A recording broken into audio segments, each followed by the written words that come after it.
everyone, and peace of Christ all of you. Please invite your friends. And today again we have a new topic which is very interesting. In the screen you will see the pocket, which is really a lovely picture.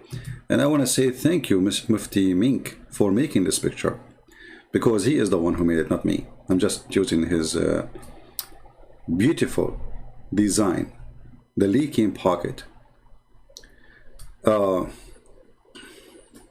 You see, when a Muslim, he tried to defend Islam, he's tried to put fingers, like he blocked this leaking hole, and then he put the other finger there, like the sun set in murky water. No, brother, no, it's appeared to Zulkarnain, but the Prophet said the sun set in murky water too. So the poor Muslim, he started pushing his fingers in every hole we show him, hoping that the pocket will not leak no more. And a pocket, not bucket, okay? For those who they are like too much into the English thing. I feel sorry for you. And today we will show you another leak, a huge leak in Islam. Islam is a diarrhea.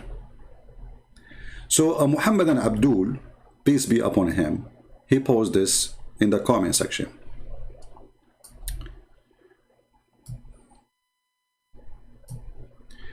Jesus did not die for our sin? You mean to say if a man, God forbid, rapes some woman, one mother or sister, the rapist will be forgiven? No! Abdul, are you sure you are talking? Are you okay? I feel for you, my friend. You idiot. You dummy. Isn't it your prophet a rapist? The biggest rapist in the Abdul history is Muhammad.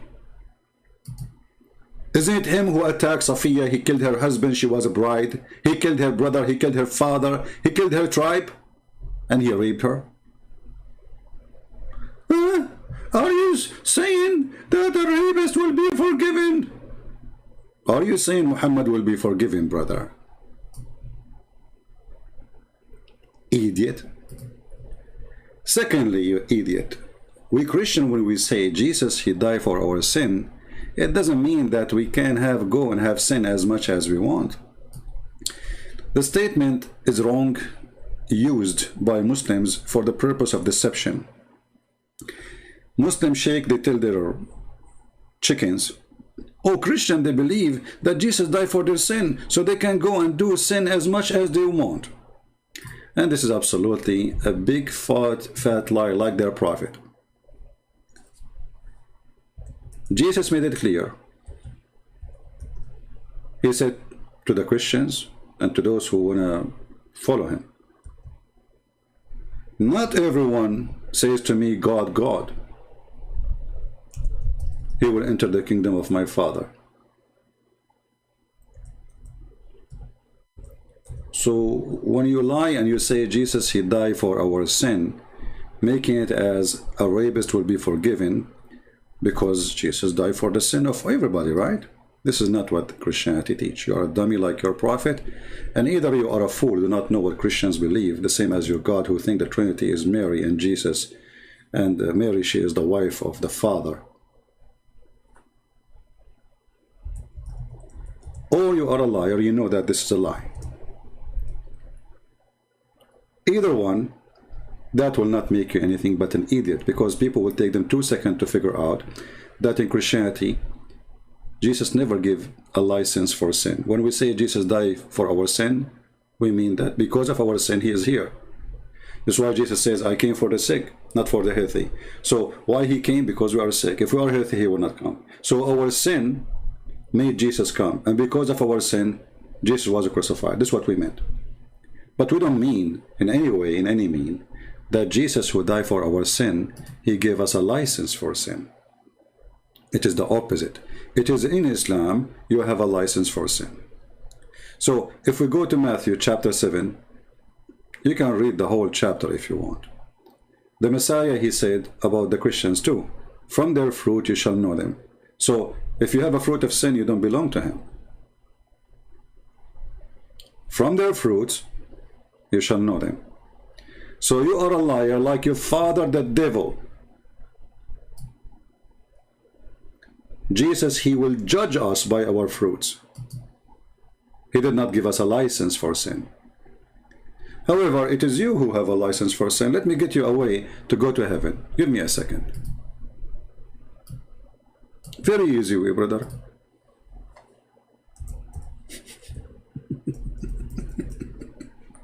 Are you a rapist, brother? Like Muhammad? Brother, I will teach you a method. It's very simple, brother, to go to heaven. The one who said Subhanallah wa Bismillah, he go to heaven, brother. If you say 100 times, brother, read it. The potato who's doing, are you saying somebody, he rape a woman, he will go to heaven? He will go to... If you say, Bismillah, Astaghfirullah wa atubu ilayh, 100 times, that's it, brother. Allah forgive your sin, brother. If you say, brother, Subhanallah wa Bismillah wa bihamdihi, 100, and you have to say it in Arabic. Ali Baba and the 40 thief. Brother, Bismillahi walhamdihi. Okay, I'm going to heaven now. Guys, meet me after 2 minutes because I have to say it 100 times because I want to go to heaven today and the virgins are waiting for me. The beautiful Muslim virgins. I will finish my work there. All of them, brother, they will lose their virginity and I will come back to you. I will not be tired, don't worry, because in heaven Allah will give us a lot of energy. 7-Eleven. So look at their ignorance and their lies. It is you who being forgiven supposedly for anything. Just saying a statement, you liar. If a man, he say Astaghfirullah and seek forgiveness from Allah 100 times in Arabic. In Arabic, brother. Don't say it in Urdu.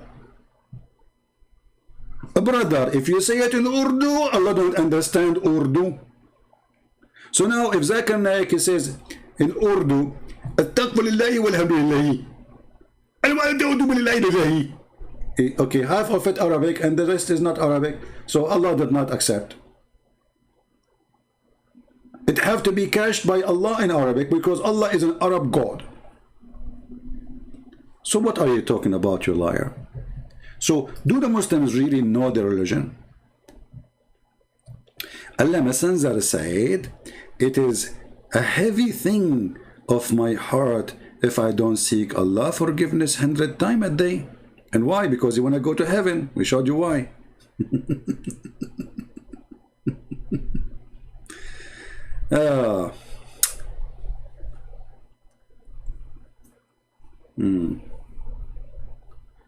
Hey, all of this, look at this.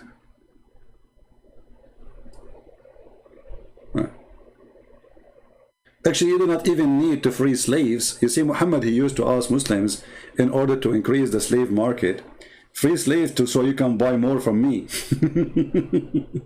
It's like saying, if you want to be healed, slaughter a chicken. And we have a lot of a chicken here. You see the coward? The free of a slave, by the way, in Islam is not because he frees slaves, but he want to encourage the slavery market.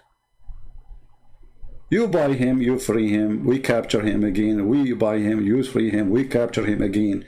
And actually, Muhammad, many times, even people, they free slaves, Muhammad, he forced them into slavery again.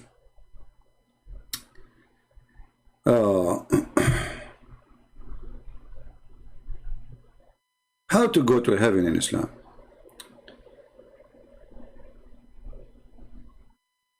Read with me, brother.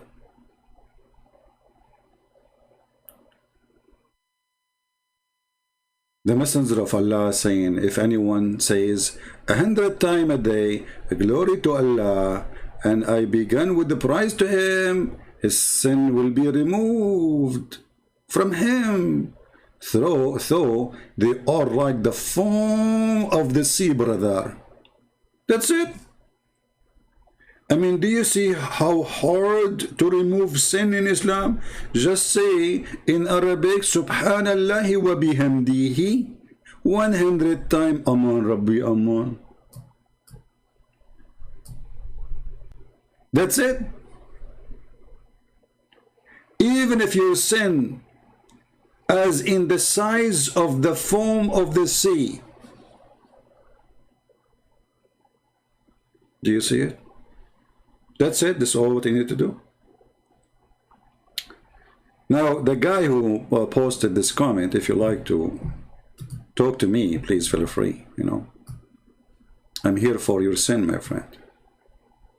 Because I will teach you how to say Bismillahi wa bihamdihi in Arabic, and brother, you will be sin free. That's it. You are baby again. Yeah? And same time, the rapist be also forgiven?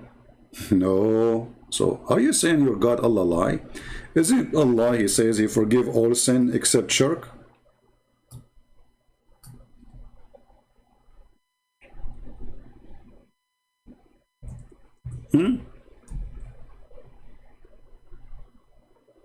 Huh?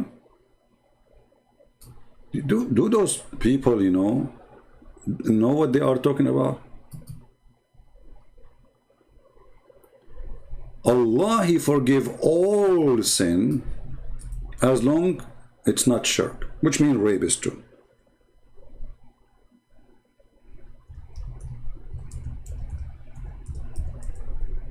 Read it.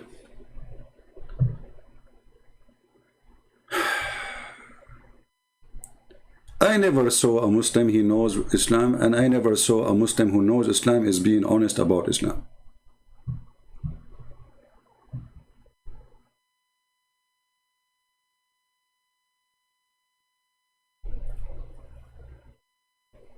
Never, never.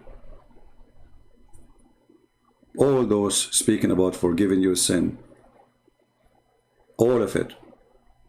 And it's contradiction, for the verse says except shirk. As an example here it says, Allah forgive all sin.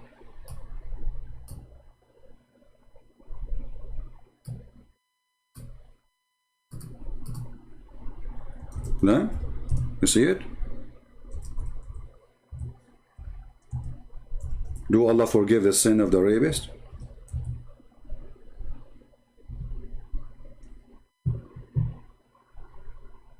Are you there?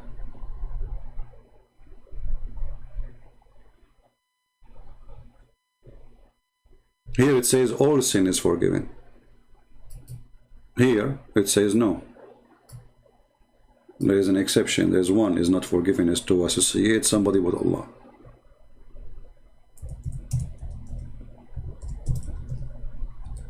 The reason of this contradiction, because Muhammad is a false prophet, you know, he forget what he said a day before. And this is mentioned in the Quran many times. Chapter 4, verse number 48.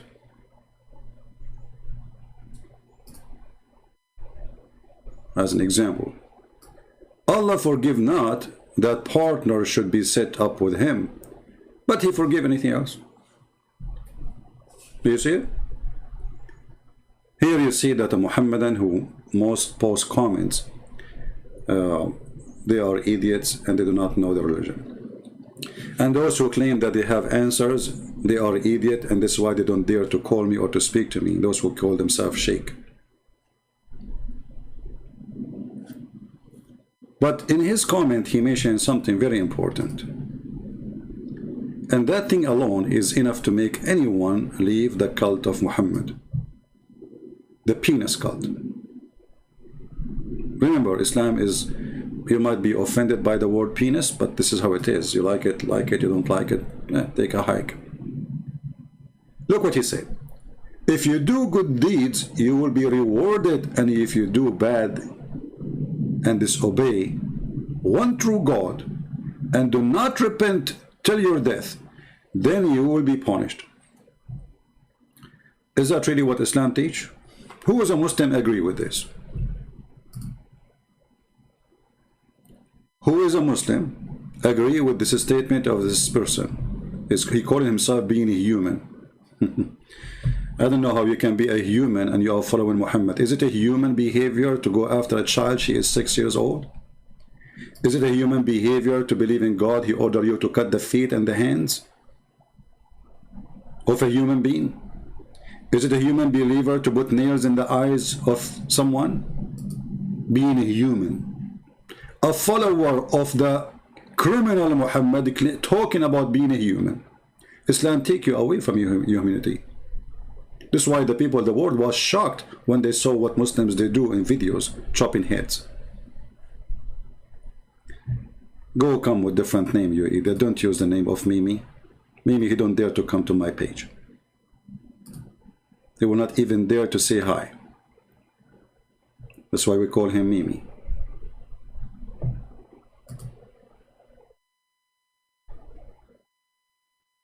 Any Muslim?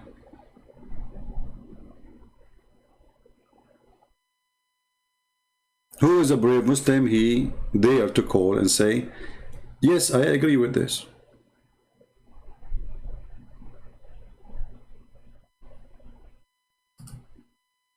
Anyone?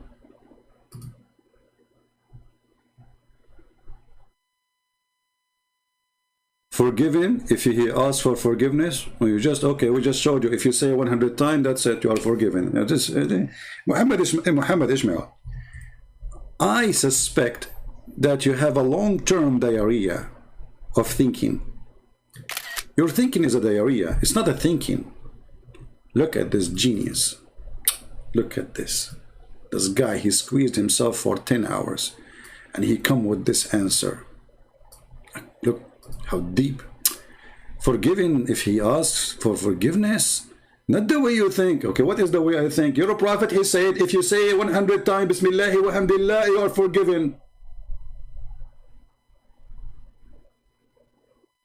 If you say 100 times Bismillah wa bihamdihi, in the name of Allah and praised be to He, you are forgiven. What is the repent? Are you blind? Read with me, Abdul. Stop lying to yourself. What you are saying is not Islamic. The Messenger of Allah is saying, if any one of you say 100 times a day, glory to Allah, and I am being be praised to Him, his sin will be removed. Do you see it? The guy is not asking for forgiveness. And what if I say it 99 times? What if I say it 200 times? Is that going to be like put in my credit for advance?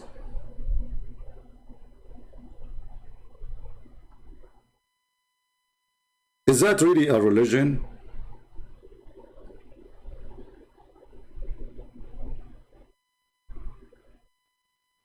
Now Muhammad Ishmael is searching Google.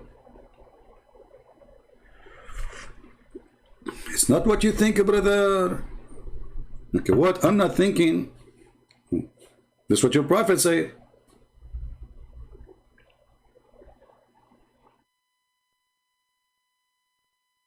But anyway, you know, you are a follower of a prophet who believe that there is a God. He likes those who sneeze and he hates those who do yawning. I bet you Allah is so happy in the time of this disease happening now. Look at this, look at this. Allah, He hates those who do yawning, and Allah, He loves those who sneeze. Like what? Sneezing is from Allah, yawning is from Shaitan. Takbir. Achoo! I just received this sneezing from Allah. Just deliver to me. Sneezing from Allah and yawning from Shaitan? That's deep. That's deep. I remember once, many years ago, I just wanted to have fun. So I went in Paltalk and I opened a chat room in the Islamic section. I called it, let us sneeze and make Allah happy. Or sneeze for the sake of Allah, something like that. You should see how the Muslim got so upset. I mean, what's wrong with you? I just called for you what the Prophet said, you'd get upset. You see the Muslim, they read this 24 hours, 7 days a week, and nobody get upset. The second we say it to them, they get upset. Because they notice how stupid it is. So I ask people, hey, Abdul, come to the microphone, let us sneeze. Sneezing from Allah. Not only that, Muhammad, he says, Allah, he loves those who sneeze. Can you believe it? The Prophet of Allah said, Allah loves sneezing, but dislike yawning. Allah loves sneezing. Are you saying to me that one of the weakness of Allah is a sneezing person? So like, okay, a Christian prince in the judgment day, he's standing in front of Allah. Christian prince, you were calling me names, humiliating me, make a lot of Muslims leave Islam, tens of thousands, they laugh at me because of you. You know, you did that to me. And then I say, Achoo! Achoo! And Allah says, I like you, I love you, I love you. Achoo, achoo, achoo. And Allah says, I love you more. Achoo, achoo, achoo. Okay, Christian prince, stop. Achoo, achoo, achoo, achoo, achoo. And Allah became like a turkey. No, stop, because you're killing me. So this is so funny, this is so. This is God. God, he loves those who sneeze.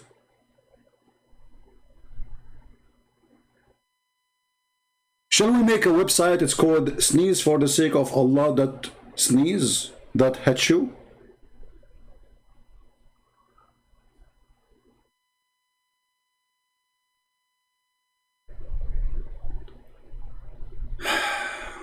Will you please read correct verse? Can I call and correct you? Yeah, you can call and correct me, but don't use the name of Zakir Naik. And, you know, I don't like fake people, by the way. People, if you want to come here, don't use the name of somebody else. I will block you. Even if you think you are maybe Christian, being cute, you know, I don't like stupidity. Here we go. You got my attention, I blocked you. Don't use the name of somebody else and come here. That means you are shallow and you are silly.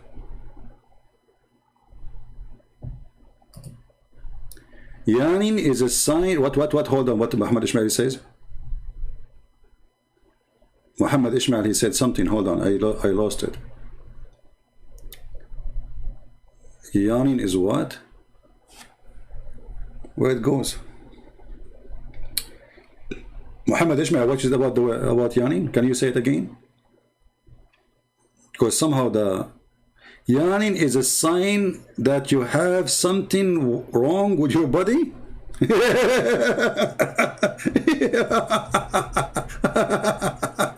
Unbelievable. Dr. Muhammad Ishmael, here we go. Camel urine medicine is working. Who said to you that yawning, that means there is something wrong with your body? Yawning is a very healthy alarm of your body telling you that you are tired, you need to go to sleep. It's time to you for sleeping. So how this is coming from shaitan? What shaitan have to do with this? Only foolish people will believe in such a thing, that shaitan is beyond or behind yawning. And let us say, for the sake of argument, there is something wrong with your body, as you said, so why it is coming from shaitan? What shaitan have to do with it?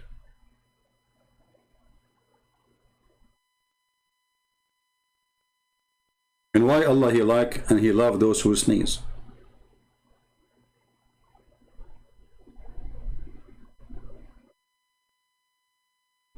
Don't you think this is very silly and very stupid? Now we go back to the previous comment of the previous Abdul, talking about the good deed and the bad deed. Just to tell you and to confirm to you that any Muslim, he claimed that in Islam they teach you that a Muslim should do good deed, he is lying. Because all the deeds of a human being in Islam is predestiny. Remember that always. A Muslim, he don't have bad deeds, he don't have good deeds, he have predestined deeds. When a person, according to Muhammad, before even he was created, Allah, he write his deeds. He programmed him before he created him. Read carefully. This is Muhammad, not me. The Prophet said, and I like it when the Muslims they say the Prophet. I mean, what the prophecy of this Prophet? Can somebody give me a prophecy? Hold on, let me prophesy a prophecy for you. Today, for sure, I will go to the bathroom. Takbir, how you know that? Allahu Akbar. You are a kafir. You cannot say, you cannot talk about the future. My friend, I'm telling you, I'm going to go to the bathroom sooner or later. And today for sure. What? You know? So they call him the prophet, but what his prophecies, we are waiting for it. All his prophecies come to be false. And I changed the Muslim, by the way, to call me and show me one to be true. The prophet said, at every womb, Allah appoint an angel who says, "O Lord, a drop of semen, O Lord, a clot of blood, O Lord, a little lump or of flesh." Then Allah wishes, between two brackets, to complete its creation. The angel asked the Lord, "Will be male or female, Allah?" Allah, I think, like he scratched his ass, make him male. And male or female, Allah, he will be rich or blessed. See, Allah decide for you. You are not even exist. Rich or blessed. Even how much money you will own. It's a predestiny. So what do you mean of good deed and bad deed? Who is the silly, who is the stupid here?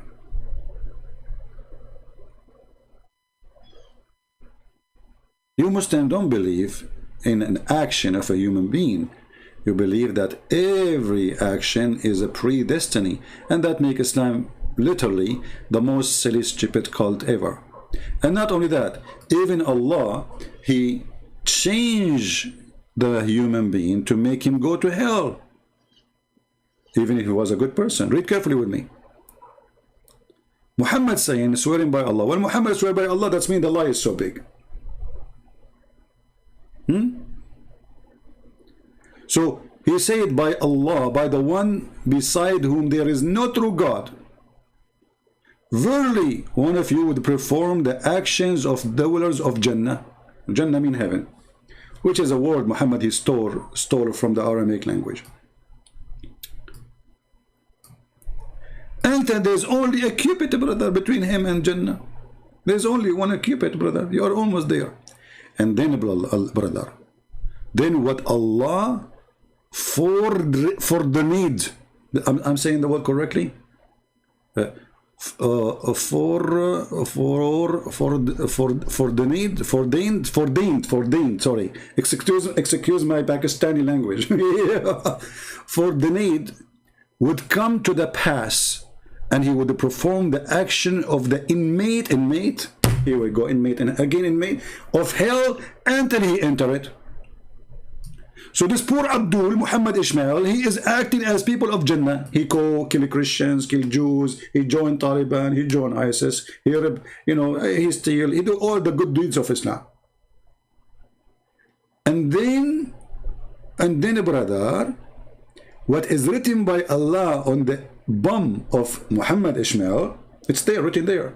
By the way, Allah, he wrote all this tani in the private part. As an example, a Muslim woman, she called the sheikh, she said to him, Alhamdulillah, Bismillahir Rahmanir Rahim, Assalamu alaikum, I am a Muslim female and I am getting older and I'm afraid that I'm not going to get married. What do you say, sheikh? The sheikh, he said to her, oh sister, don't worry. Allah, he said, the Prophet of Allah said, it is written in every vagina the name of the one will F it. Can you believe it? Maktubun ala kulli farjin ismu nakihihi. It is written in every vagina the name of every person will F it. So he said to her, don't worry about it, sister. It's a destiny. If there's somebody who will do it to you, he will do it to you. Go sleep. Don't think about it, sister. Alhamdulillah. And now the sister, she go to the bedroom, she take off her panty, and she start taking a screenshot or a photo shot of a snapshot of her vagina to see the names. And she look closely, there's no names. It is written. I mean, even the one who will have sex with this woman, his name is written. It's a destiny, brother. Where? In her vagina. What if a woman, she is a prostitute? She will have a yellow pages there. Like Fatima, who work a prostitute. Can you check if my name there? What's your name? Ahmad. Ahmad. She starts flipping pages. Page number 2, page number Ahmad. Let me search Ahmad. Ahmad. Okay, Ahmad. I have like 300 Ahmad here. Ahmad. I wish your name is like the different name, because too many Ahmad. So the name of the guy is written there. And that's mean even sexual relationship in Islam is a destiny. Actually, yes, it is, including fornication. Muhammad, he said, not me, that Allah, he destined or preordained for every Muslim how much boom and fornication he will do. This is a fornication boom. Look, read with me please carefully. This is Sahih, Muslim brother. This is very Sahih. The Prophet of Allah, he said, verily, Allah has fixed the very portion of adultery which a man will indulge in, which of necessity must commit, brother. That's it. You have to commit.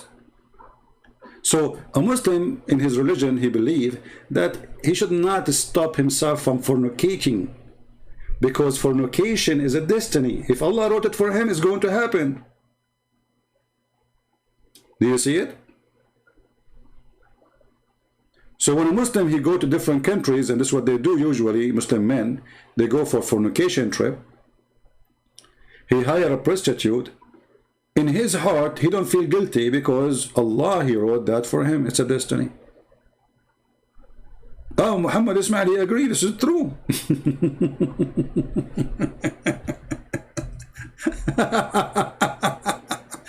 Hey, Muhammad Ismail, do you like to call us and tell us your experience with fornication according to the destiny of Allah? As long as you agree it's true.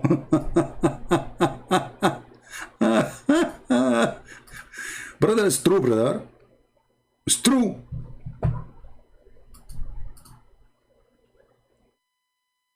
Muhammad Ismail. You see, Christians, they speak about their testimony, how they became Christians. I want you to call me and tell me about your testimony of fornication. How Allah, he follows you into prostitution and fornication. Can you call us? Because you are the one who said it's true.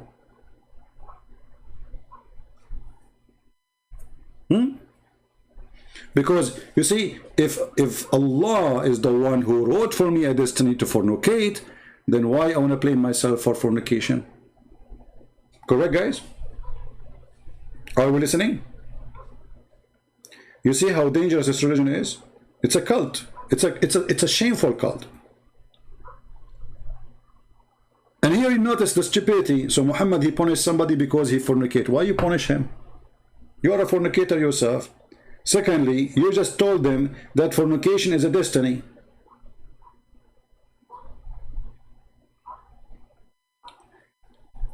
Do you remember Mufti Mink when he spoke about destiny? Let me see if I can find the video. He spoke about destiny.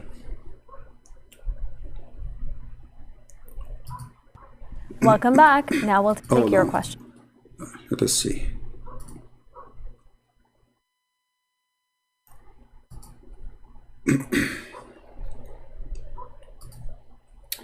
Mufti Mink Destiny. I don't know what was the name of the video, but I think, let me see, maybe I did.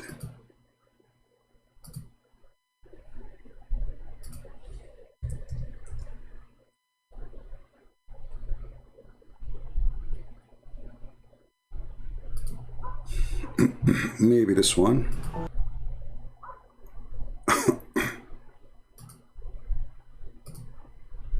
Let us see.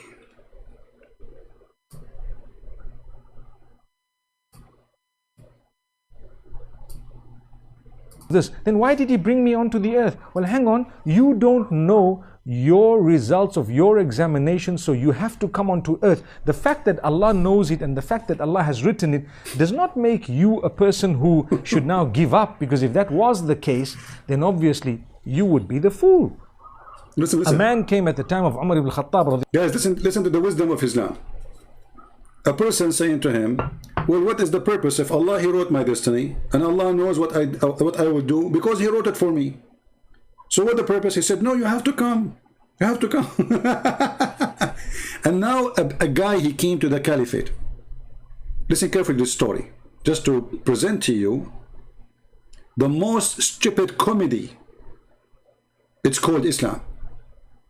Time of Umar ibn Khattab radiallahu anhu, according to one of the narrations, he needed to be punished because he stole.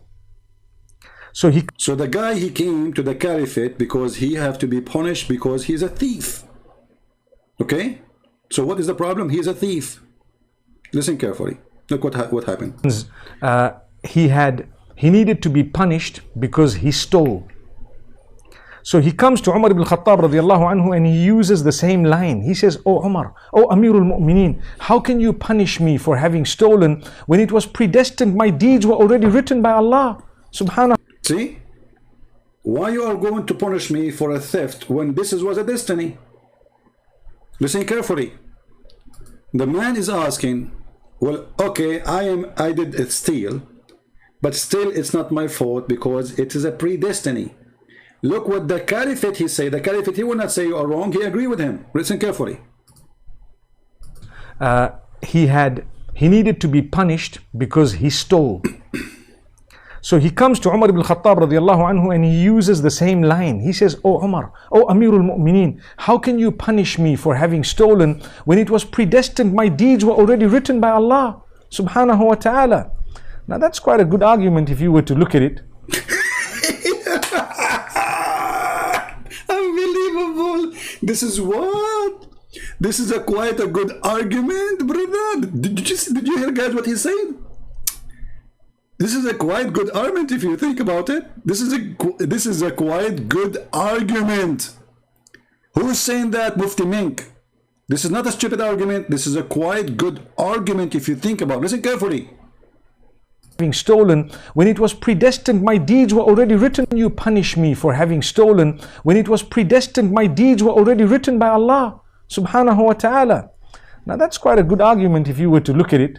We did. Umar ibn Khattab radiallahu anhu was one ahead of this man. He says, well, let's punish this man because it was predestined that we were going to punish him as well. Wow. So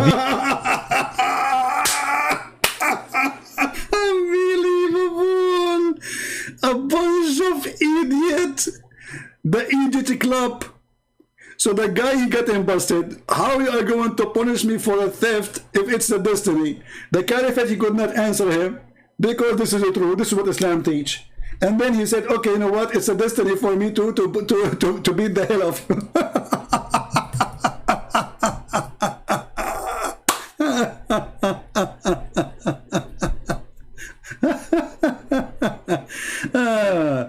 What a stupid idiot religion. You have to be a certified idiot to believe in such a cult. This is a cult for the bad person, because that will make you feel nowhere to be guilty. You see, the thief, he don't feel guilty. It's okay, why you want to punish me if it's a predestiny for me to be a thief? Did the caliphate, he says to him, Islam does not teach that, you idiot? Did he say to him, you got it wrong? No, he agreed with him. Even the sheikh, he says, he have a good argument if you think about it. But the caliphate, he was way ahead of him. He's more evil. This is what he is saying. He's more evil. He did not know how to answer him, why he will punish him. So he said, okay, well, it's, you know, destiny for you to steal. It's destiny for me to punish you. I want to make a movie about this one. Can we? He needed to be punished. According to one of the narrations, he needed to be punished because he stole. So he comes to Umar ibn Khattab radiallahu anhu and he uses the same line. He says, "Oh Umar, oh Amirul Mu'mineen, how can you punish me for having stolen when it was predestined? My deeds were already written by Allah subhanahu wa ta'ala." Now that's quite a good argument if you were to look at it. Umar ibn Khattab radiallahu anhu was one ahead of this man. He says, well, let's punish this man because it was predestined that we were going to punish him as well. Alhamdulillah, Alhamdulillah. Muhammad Ismail, he says, what do you think about God? You do not know your future. That is your God, my friend. As an example, when they ask Muhammad how he will die, he will be killed or he will die normally. What Muhammad says? Look at this prophecy.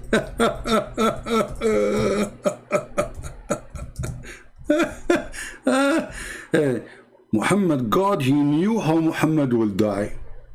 He said, if he die or get killed, there's a third option. Jesus, he told his disciple who will betray him, what even they will say, what even they will do, how many times they will repeat it. Is that correct, Christians? Is it true that Jesus told his disciple what they will say when the Roman soldiers will come, what they will do, and what sentence will say, and how many times they will say it? He did. Allah do not know how Muhammad, he will die. If he killed or slain, is there a third option?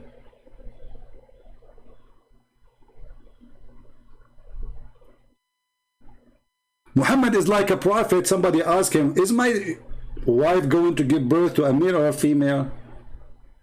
The prophet, he said to him, I assure you she is going to be either male or female. And then the guy says, Subhanallah, how he knew that? If there's a third option,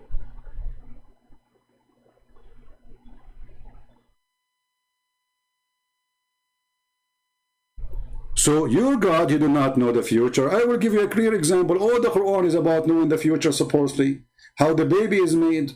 Because supposedly people in the future, they will know how. In the time of Muhammad, nobody knows. This is a prophecy. It was a failure. The sun set in murky water. The moon is split and the judgment day is in the corner. And no moon is split. If the moon really split means to become two pieces. Like what happened? Allah, he glue it after he split it. And if it's a sign of a judgment day, well, that was 1400 years ago. Allah claiming that the judgment day is sight, not only near. اقتربت الساعة.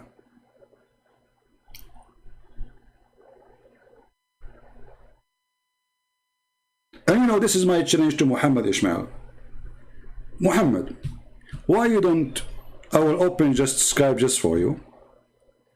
And you give me one example of a prophecy of your prophet, proving that Allah, he knew the future. Is that fair, people?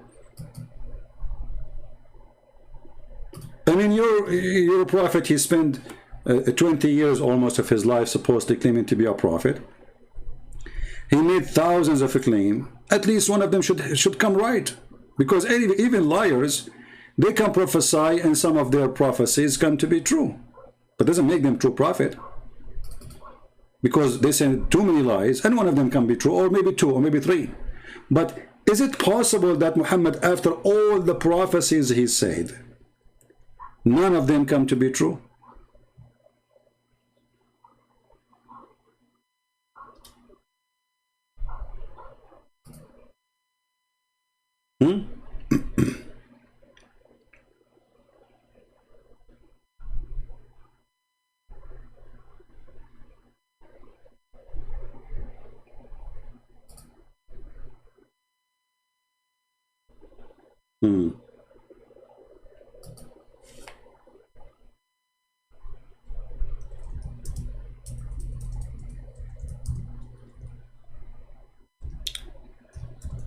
Any Abdul?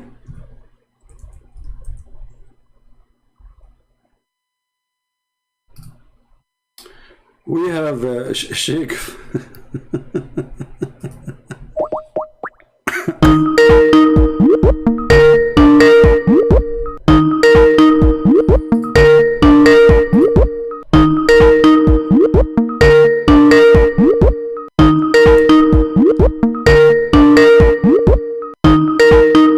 Answer, Abu, answer.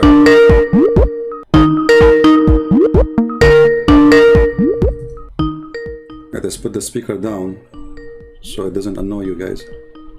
The Abdul is not answering. The Abdul is not answering.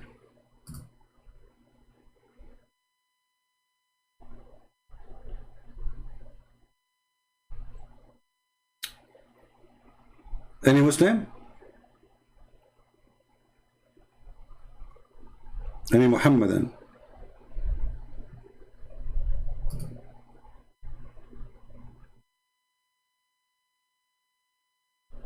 Anyone?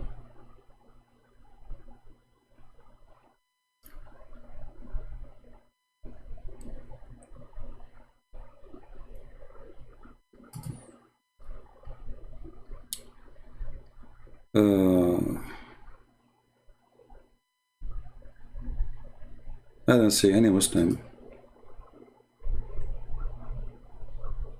Look like they are out of options. If you are a Muslim and you think you can give me something solid about your prophet to make us believe that Muhammad is a prophet, feel free. You choose anything you want.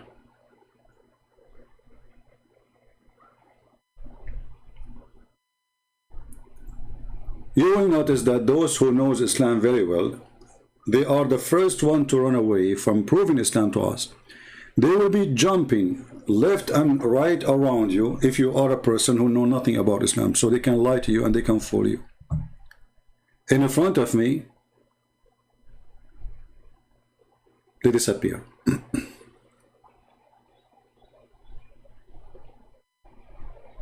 Any Muhammadan?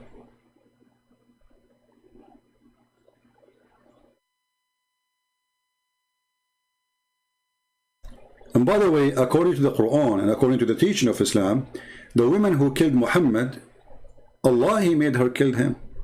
I mean, can you believe how stupid this cult is?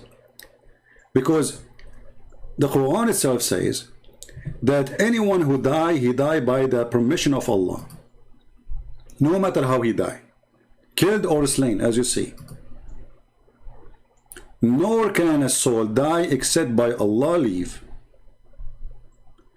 The term being fixed as by writing. So it is written by Allah who is going to kill you or how you will die from sickness, natural death. Even natural death, by the way, you are getting, I mean, they call it natural death, but simply, you know, you have a body failure, you get killed, let us say. Your heart killed you, maybe. However, according to Islam, everything is a predestiny. So when we find that Aisha reporting that Muhammad saying that he died because of the poison he ate by the Jewish women, that's mean Allah, He sent a Jewish woman, He wrote a destiny for that Jewish woman to go and poison Muhammad. And then we need to ask ourselves, as long as the Muslims believe in a predestiny, that the woman who killed Muhammad, she killed Muhammad because Allah, He decided to kill him. Why Allah decided to kill him? Any Muslim can answer?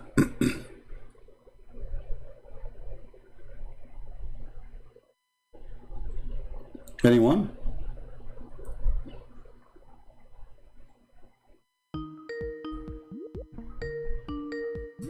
All right. Hello? Hello, you hear me? Yeah, I hear you. Okay. All right, so let's get directly into it. Okay, go ahead. We are listening. Okay, so first of all, I would be very glad about the victory. You hung up the other day when you quoted Surah Shura. You had victory? You hung up. Okay, You ran away. Okay, hold on. So why you don't download the video and post it in your channel? You never let me finish. No, hold on, stupid. Just you see, as long as it's a victory, I challenge you to download the whole video, put it in your channel. As long as it's a victory. So you see how stupid you are? If it's a victory... And now you... Just no, potato. I challenge you. I wanted to swear by Allah that you will take the video is still there. You go and you download it and you put it in your channel and you call it victory against Christian Prince. I challenge you. But you will never do that because you're ashamed of yourself. So you are a liar. You are laughing at yourself. You claim victory, but you don't want to publish the victory you just did. No, don't him me. I want you to promise me now in front of everybody that you are going to publish it in your channel. And not only that, you publish it on all Abdul channels. Because aren't you proud about it? Obviously you are not. You are a potato. Don't you want an answer? Abdul, I hang up on you because I washed the floor with you. You became like a ministry, the demonstration rag which Muhammad he used to clean himself with it when he take a shower. So you are used and abused, and I throw you away when I'm done. So if you go and watch it, you want me to play it for you again? We will die laughing. You admitted that your prophet is a bad person. You admitted, I never said that. No, okay. What do you mean you never said that? I never, those words never came out my mouth. What was the topic? Remind me. Surah Ash-Shura, chapter 42, verse 52. Okay, what we say? You were speaking a bunch of nonsense because you don't understand. When I try to answer you, you hung up. Okay, what we are saying? Remind me. Go ahead. Okay. Can you post the verse again? No problem. Okay. Thank you. And? Don't hang up this time because people will laugh at you now. No problem. Go ahead. Again, if you are a person who claims to be having victory, be a man and publish the video. It's there. Yeah, I don't need to publish it. No, you need to publish it because it's a victory for Allah. Aren't you? Are you ashamed of a victory you made for Allah? Here we go. Farid published a lot. If you don't dare to call me too, you are the same. You are better than him actually. You dare to call me. That girl, she don't dare. I do call you. No, you dare. So I'm saying you are better than him. You have, you are better than him. That's what I'm saying. But still, you are better than him. But still, you are more stupid than him. Okay. You are better than him post because the verse and we'll see who's stupid. Okay, let's see. You said the chapter of Ash-Sharh. 42:52. Oh, Ash-Shura. Sorry. Okay. All right. Read it for us. You posted something else. Oh, no problem. Just read it. Don't you know the Quran? I thought the Muslims recite the Quran by heart. Yeah, but I would obviously, but I would like the audience to see. Oh, okay. That's good. That's a good thing. All right. Read it for us. Hold on, it's loading.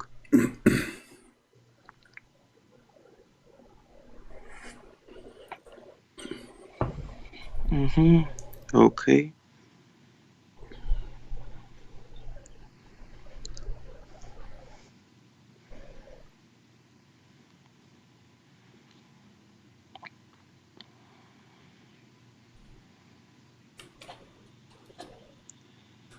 We're waiting. You're on verse 48. There you go. Okay. So, and thus have we, by our command, sent inspiration to thee, thou knewest not before what was revelation. Obviously, not before what was revelation, because the Quran wasn't revealed. So how would he know what it is when it wasn't revealed? That answers the first part. And what was faith? Meaning the Quran, because Prophet Muhammad sallallahu alaihi wasallam wasn't a prophet. He wasn't a prophet until the Quran was revealed. You know that. He was a prophet at the age of 40. That's deep. Okay.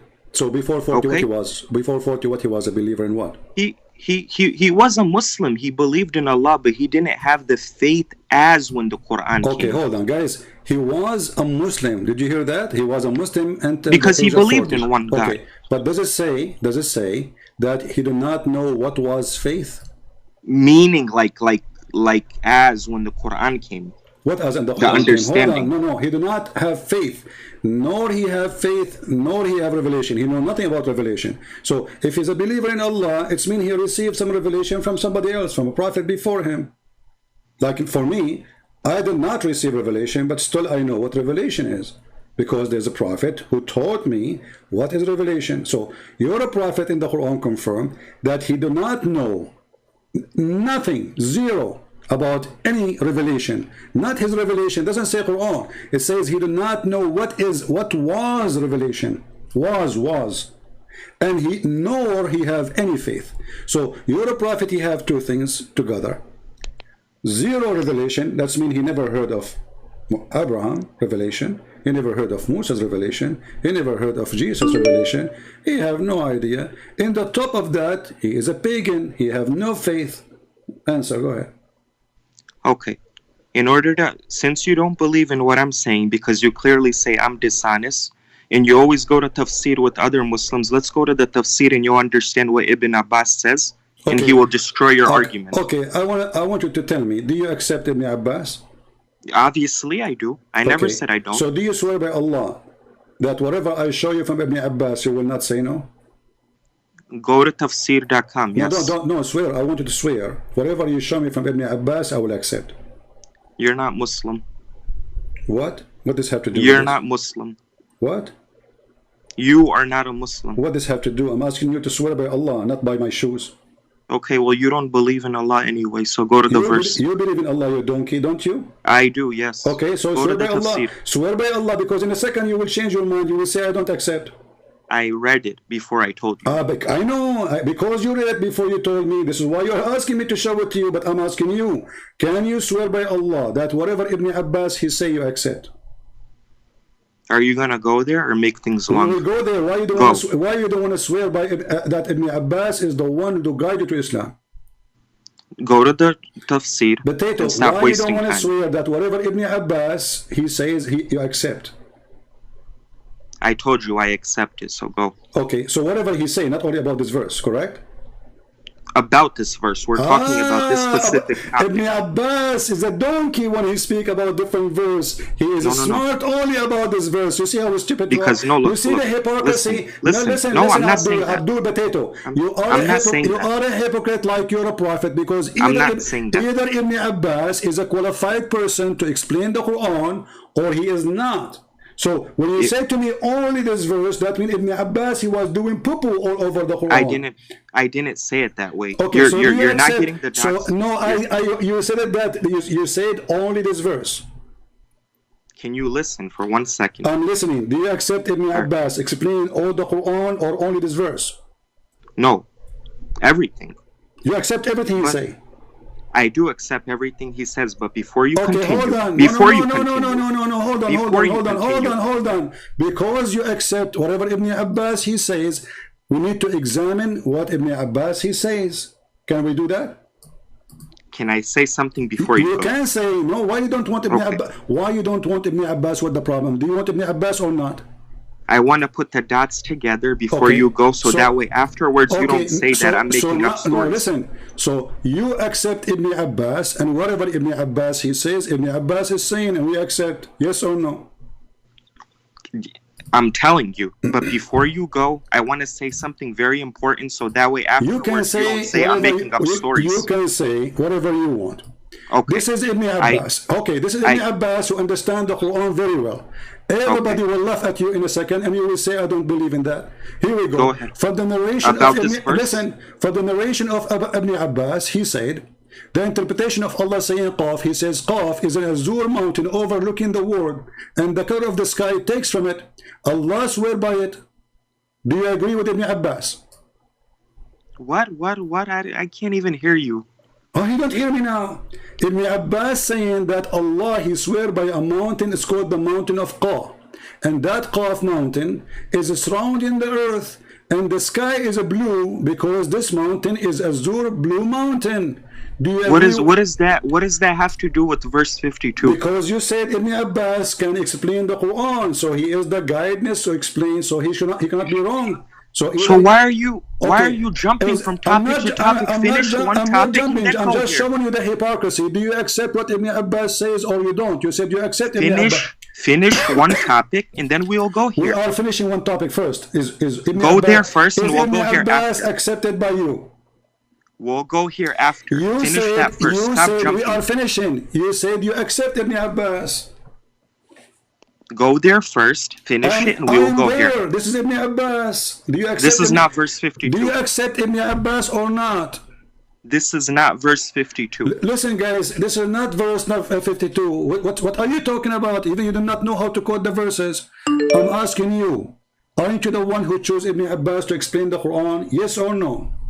You brought up the topic. Exactly. You brought up you the are topic. the one who called me. You are the one who called me. You chose the topic for now. We were talking about something else, about how your prophet died. And you chose the topic. I ask you, do you accept Ibn Abbas? Because we want to be sure that you are not a hypocrite. And Ibn Abbas is the person who can explain the Quran. So then you first said in the beginning, you said only this verse. And then you took it back because everybody started laughing at you. And then it says, no, everything Ibn Abbas says, the whole Quran. This is the Quran. So if Ibn Abbas is telling the truth about the Quran, and this is what the Prophet of Allah he said, that's mean Muhammad is a fraud and Allah is a joke. Do you accept what Ibn Abbas said? You brought up 42 verse 52 the other day, and when can I finish talking? You don't let me talk. No, I'm letting you talk. You are the one who accept Ibn Abbas. Did you accept Ibn Abbas or not? Can I explain to you? No, there's no need for explanation. Do you accept Ibn Abbas or not? I accept him, but you're not letting me finish to put the dots together. There's no need to dots. Here we go. Read. And we will go to the verse after the verse you mentioned about Ibn Abbas explained. Go ahead. Tell me how Ibn Abbas explained the Quran. Go ahead. Because he's the one who knows the Quran meaning. Go ahead. You put the tafsir of verse 52, and we will finish that. The tafsir of Ibn Abbas. Ibn Abbas is a book.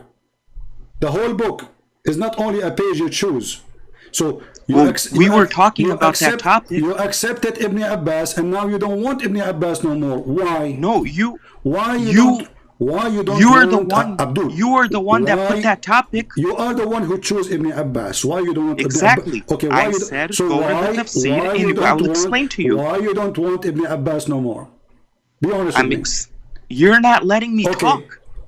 Here we go. I'm not letting him talk. I'm asking you why you don't want to accept Ibn Abbas. You put Surah Shura verse 52 up there, right or wrong? There. Is that Ibn Abbas or not?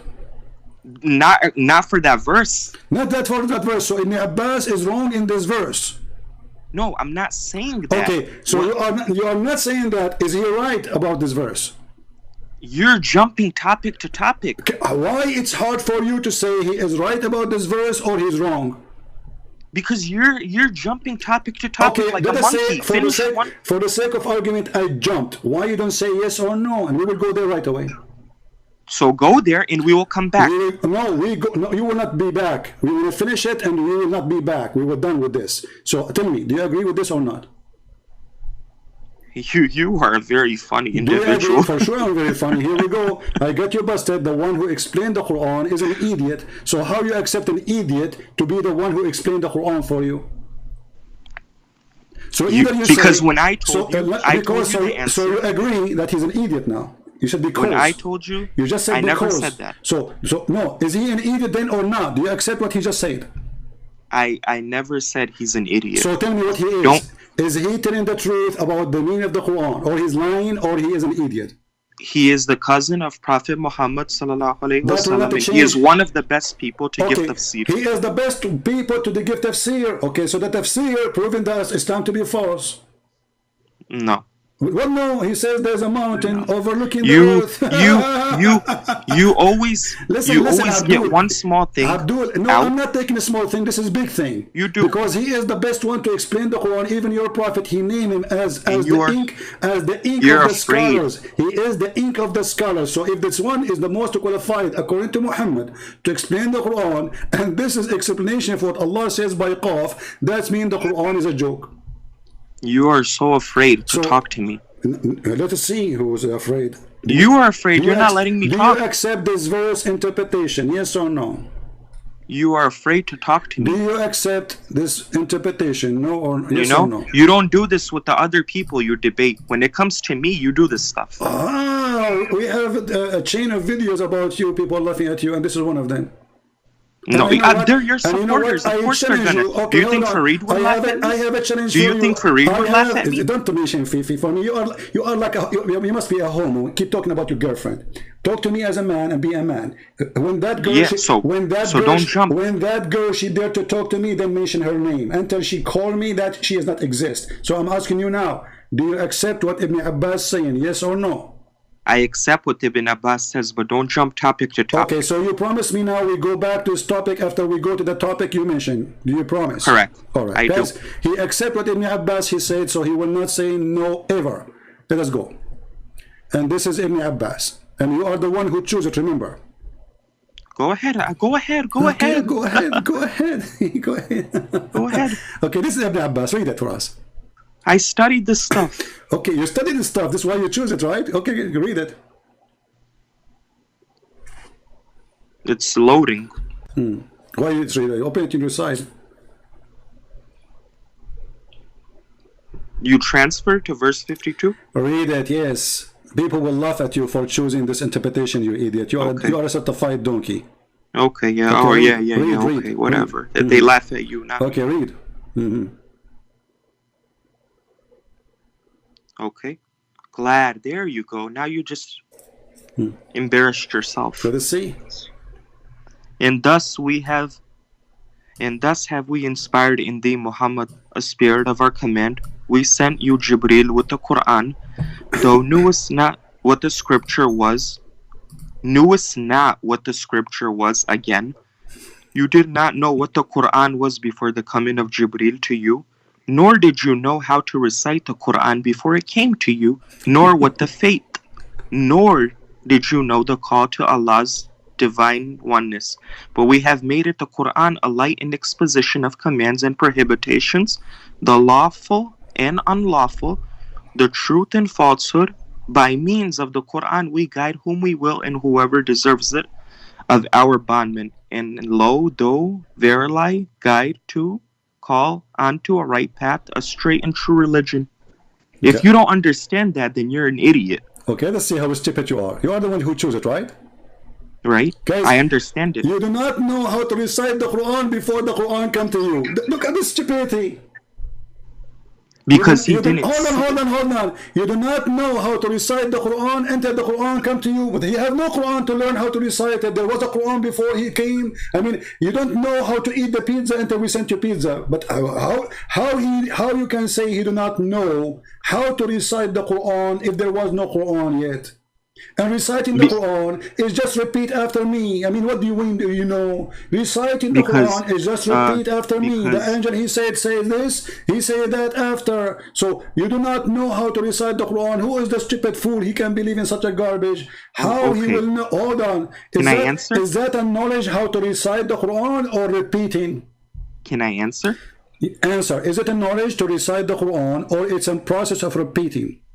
Let me explain it to you. I'll answer. No, I want the answer. Is it a I knowledge? will answer Is you. it a knowledge of reciting the Quran or repeating process?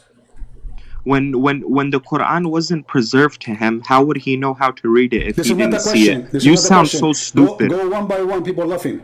Is reciting the Quran, is it a knowledge or a process of repeating? You know, it's a knowledge if people can read it with understanding. I mean, you can read it too, but you don't understand it because you're an idiot. Hold on, you stupid. Recite has nothing to do with understanding. You're a donkey. Recite is to say something from your memory. Do you agree? Wait, say something from your memory or look at the text? Recite, what does that have to do with memory? Okay, because you are the one who chose the word recite, not me. Okay. Okay, recite is saying something in your memory.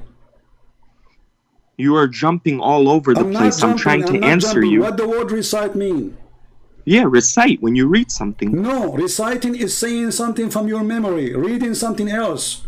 So either he was reading or he was reciting. Which one? That's what it says over here in the tafsir. I'm asking you, is the word recite reading or it was repeating? Well, you don't know how to speak proper English because reciting is considered reading. You are right, I don't speak proper English, but we can go to dictionary. Recitation is saying something from your memory. Yes or no? He memorized it from his memory when he heard it. He did not receive Quran yet. Can you read properly? You did not know what the Quran was before the coming of Jibreel. When the angel came to Muhammad, what is the word he said to him? The angel told him that you did not know how to recite the Quran before it came to you. Where it says that to him? Right there. Nor did you know how to recite the Quran. This is the word of the angel? This is the angel talking or Allah? This is the angel talking? When angel Gabriel came to him, it told him to you, nor do you know how to recite the Quran before it came to you, nor the faith. This is not what happened. What is the first word the angel he said to Muhammad? This guy, I don't know. I'm explaining to him. He's asking me. I'm asking you. You are a coward. You are a coward like your father, Muhammad. I'm asking you. What is the first word the angel Jibreel said to Muhammad? When the angel Jibreel came to Muhammad, the coming of the angel Jibreel, okay? What he said to him? It's explaining to you in the tafsir. I don't need to tell you. No, you need to tell me. Tell me what is the first word he said to him. What is that? What does that prove anyway? You stupid. Why you don't want to answer? Because that will prove what is the first word he said to him. Give me the answer. What is the first word he said to him? But what does that prove? I am proving that you are a donkey. Answer me, please. What is the first word he said to him? You know the answer because you read it. No, you are the one who is going to answer it. And you are scared to say it. I'm not scared to say it. Okay, so what it is? What he said to him? What he said to him? I gave you the tafsir. Read the tafsir. No. I want you to tell me what is the first word the angel said to Muhammad when he came to him. First time ever. And I told you. What? The angel Jibreel told him that you did not know the book nor faith. So are you saying that the first chapter Muhammad he received was that chapter or what the verse? What? I say to you, you idiot. You see, you are in the corner, you do not know how to get out like a rat. What is the first word the angel said to Muhammad? You keep saying to me, he said to him, you do not know what revelation and you do not know what faith. This is what is the first thing angel he said to Muhammad? You keep repeating that. You have no idea what you're talking about. Why are you jumping to what is the topic? First? You see how stupid you are. I challenge you to download this video, put it in your channel. People will die laughing at you. What is the first thing the angel Jibreel said to Muhammad? You said this. You do not know what faith. You do not know what is revelation. You are the one who said that, and you repeat it many times. Are you saying clearly? I am very sure that this is the first thing he said to him. Yes. So the story about the first revelation he received in the cave of Hira is a lie. What? What? Mr. Duck. The story of the revelation of Hira, the cave of Hira, is a lie. Because supposedly that is the first revelation Muhammad received, not this one. The Quran is the final revelation. What do you not understand? This is not the question. We asked you, what is the first revelation Muhammad he received? You said this, verse number 52. Now the question is, so the story of Muhammad receiving revelation, where Allah he said to him, Iqra, and this is a chapter in the Quran, you idiot. That is not the first revelation according to you. The Quran is the final revelation. This is another question. Now you switch from duck to a frog. This is not, you see, you are in the corner. The first revelation you said is verse number 52, and you repeat it 100 times. Now I'm asking you, so the revelation of read, it is not the first one. Do you agree? Because this is the first one. You can't stay on one topic. You jump all over the place. That you put yourself in the corner. This is the topic because you are the one who said this is the first revelation brought to him. We are not changing the topic. You're twisting my words. Look, guys, look, this guy. He said that his prophet is a big fraud and he is a liar. The first revelation is nothing as Muhammad he said in the hadith, where he said that the angel come to me and he squeezed me 3 times, and each time he said to me, read. He did not say to him this verse. What does that have to do with this? Because you said the first revelation Muhammad you receive is chapter 42, verse number 52. I said that? Yes. I said that. Get lost. You see why I hang up on you? After I wash the floor with you, after I clean my shoes with you, and then you deny what you repeated for the last 100 times in the last 2 minutes. You donkey. You said that. You donkey, you son of muta. You are a joke. I challenge you to download the video, to put it in your channel, and tell people I did not say that to CP. He is lying. I asked you to trying say, to explain to stupid you. You don't let me moron, talk. get lost. For 100 times I asked you, and you said, yes, this is the first revelation he received. Yes, this is what the angel said to him. Yes.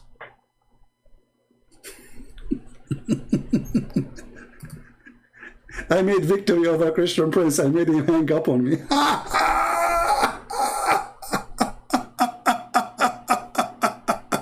And I want Ibn Abbas. Show me Ibn Abbas. And I accept Ibn Abbas. And when we show him Ibn Abbas, he don't want Ibn Abbas no more. And look what Ibn Abbas, he said. Ibn Abbas, he made a big poo-poo. Muhammad, you do not know recitation of the Quran until the Quran come. This is what the verse is saying. I mean, what?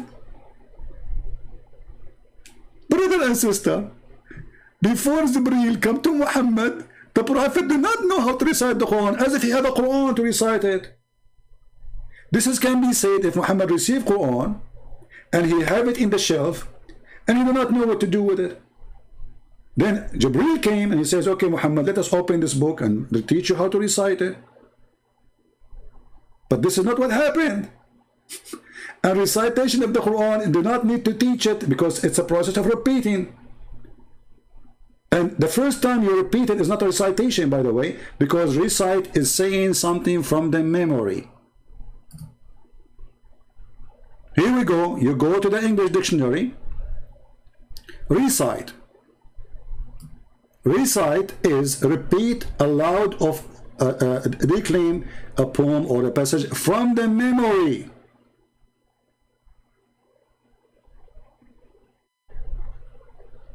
So if Muhammad, he do not know how to recite the Quran until the Quran come, that is the most stupid statement ever to say, because the Quran confirmed two things. You do not know what book, not the Quran, any book. And you do not know what faith, any faith.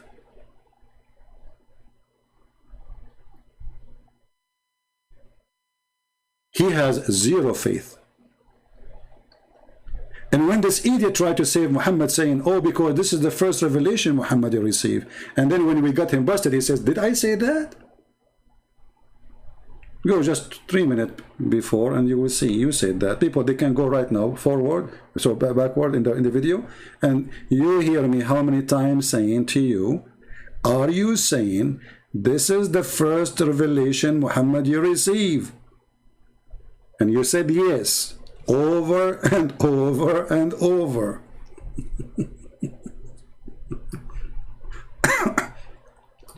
And Ibn Abbas, brother, is the best to explain the Quran. So we showed him the chapter of the mountains chapter, the mockery chapter. This is the God of Islam making mockery of the brain of a human being. We will go back there later. There's a mountain surrounding the earth. And this is where the sky is taking its color from. I remember this guy, he said that the best to explain the Quran is Ibn Abbas. I agree.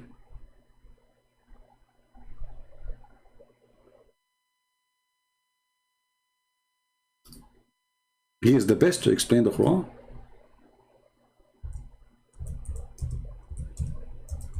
And let us show you more of Ibn Abbas, the one who he claimed that he is the best to explain the Quran. And now after he said he accept Ibn Abbas explain the Quran, they cannot ever say, we don't accept Ibn Abbas explanation. What a disaster.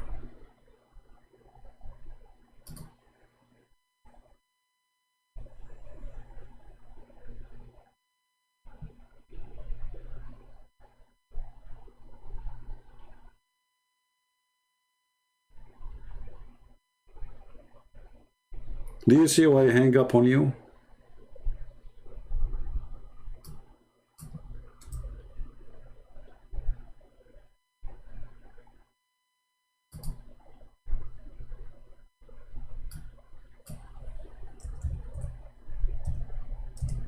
No use, no more.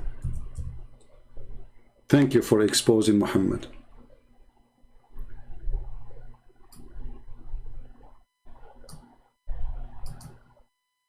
Islam is leaking.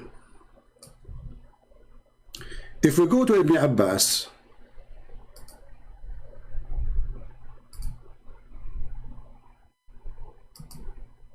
let us see this verse, just to make you die laughing at the scholar he accept to explain Islam and the Quran, brother.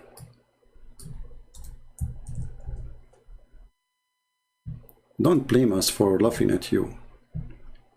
And the one who made victory, I want you each time I hang up on you to pause the video on your channel, you coward. The first revelation Muhammad received is a chapter 48, verse number 52. What a potato you are. Read carefully Ibn Abbas explaining the Quran. And from the narration, his narration and the authority of Ibn Abbas, the cousin of Muhammad, the one who Muhammad named him, specialized him. He even prayed to Allah to explain the Quran by Ibn Abbas. He said, in his interpretation, saying Allah said Noon. What is Noon? Let us see. He says Noon. Allah swear by Noon, which is the whale that carried the earth on its back, while in water, and beneath which is a bowl, and under the bowl there's a rock, and under the rock there's a dust, and none knows what is under the dust save Allah. That's deep. This is his choice to explain the Quran. And actually this is my favorite. This is Allah teaching Muhammad. And Muhammad, he taught Ibn Abbas. And Ibn Abbas is teaching us what Allah he mean by saying Noon. So Noon is a whale. Allah swear by it. I know some gods, they swear by dolphin. And some gods, they swear by shark.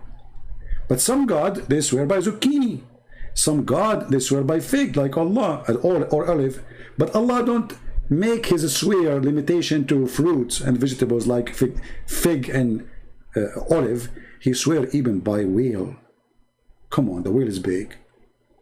So this whale Noon, Mr. Noon, he is in the water. I'm so glad he's in the water. Will be very embarrassment if he says he was a flying. At least he put him in the water. So he is the one who carried the earth.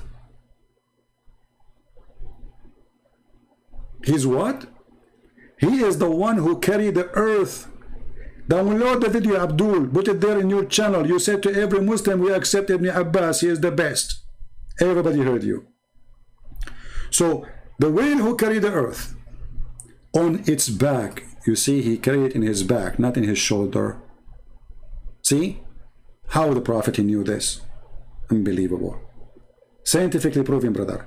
That whale, he swim in his belly and his back is up to the top.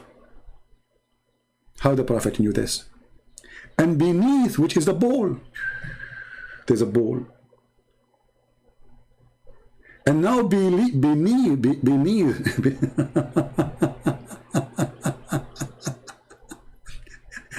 and underneath the bowl, there's a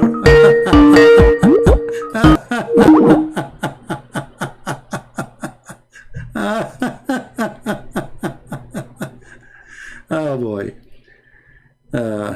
Yeah, coward, using the name of David to call me potato. What, he married your mom and you are using his Skype now? Look at this. This is the one who he chose for us to explain Islam, brother. And not only that, he did not stop there. And under the bowl, there's a rock. And under the rock, there's a dust. And none knows what is under the dust save Allah. So the guy, he said, stop. To be honest with you, the Prophet, he did not tell me more than this. He said, only Allah knows what is beyond that. That's it. We know that there is a water, ocean, We know that the whale is carrying the earth in the top of it, and there is a bowl carrying the whale, and there's under the bowl there's a dust. Before, after that, sorry, I cannot tell you no more. My knowledge is limited now. And then he continued. The name of the whale is Lowish Farrakhan. And he said its name is Lotaya, and the name of the bowl is Bahamut. And some they say the name of it is Telahut or Liyuana. The whale is in the sea called Adwad, and it is like a small ball in a huge sea. The sea is in a hollowed rock, whereby there's 4,000 cracks in the head of every Abdul. 4,000 cracks.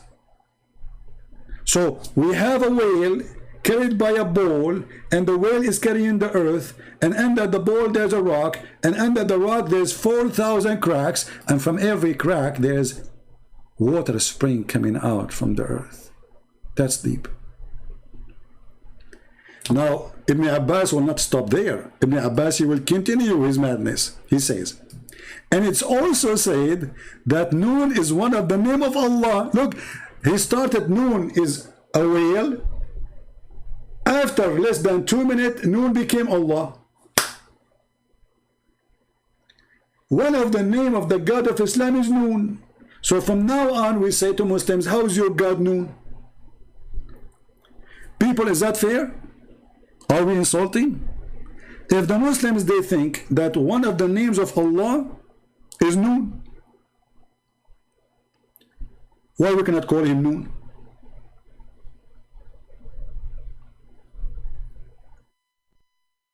Followers of God Noon, I encourage you to call me.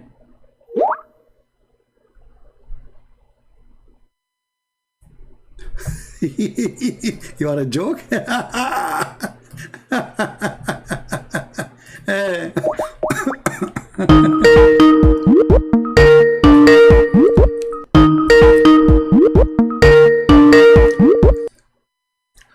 He will not answer no more. I hang up on you, you coward. You heard yourself now saying 1,000 times that the first revelation Allah Prophet you receive is a chapter 42. You idiot, you said that 100 times. Look like your God Noon is not helping you, Sheikh Fatima.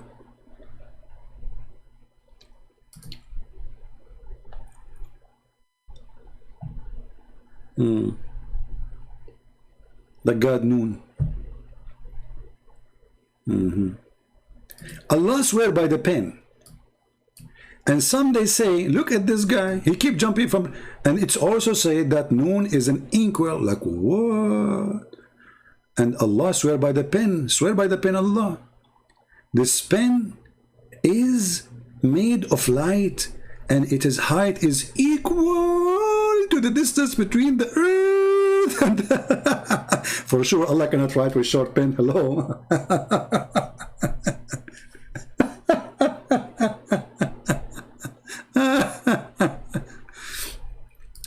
And it is with this pen, wise remembrance, i.e. guarded the tablet, was written, brother. It's also said that the pen is one of the angels. Look at this. The pen became an angel, whom Allah sworn, and which he write with. So Allah here hold an angel in his hand and he write with. What a cartoon. And this is the brother Ibn Abbas, the one who can explain the Quran, brother. Brother, take it or leave it. Hey, Abdul, do you accept Ibn Abbas?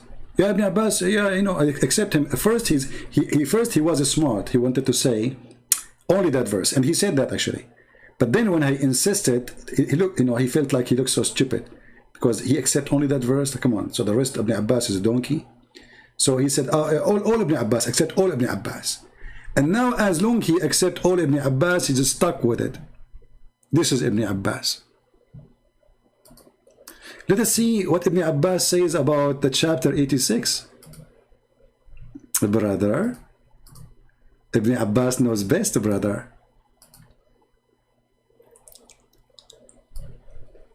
issued from between the loin of the man and the ribs of the women. There's a sperm, brother, coming from the backbone of the man and the ribs of the women. Here the translation says loin. The fact it says bones, a sulb. So according to Ibn Abbas, he agreed with Ibn Kathir that the man have a sperm coming from his backbone, and women, they have a sperm coming from their ribs. As you see, Ibn Abbas is ripping Allah apart.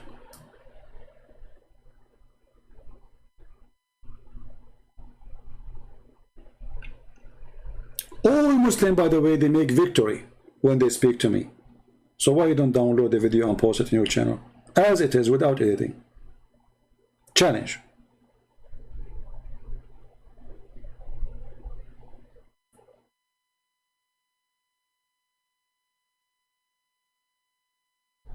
Any Abdul?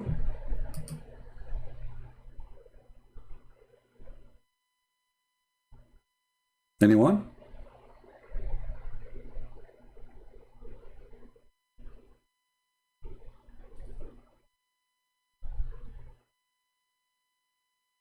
Who is Abdul? He think he can do better.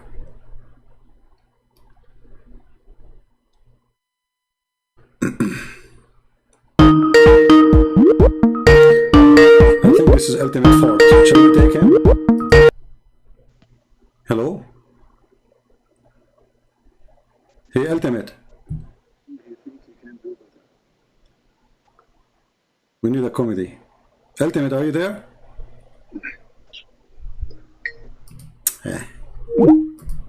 Stolen internet. Stop using the internet of the neighbors.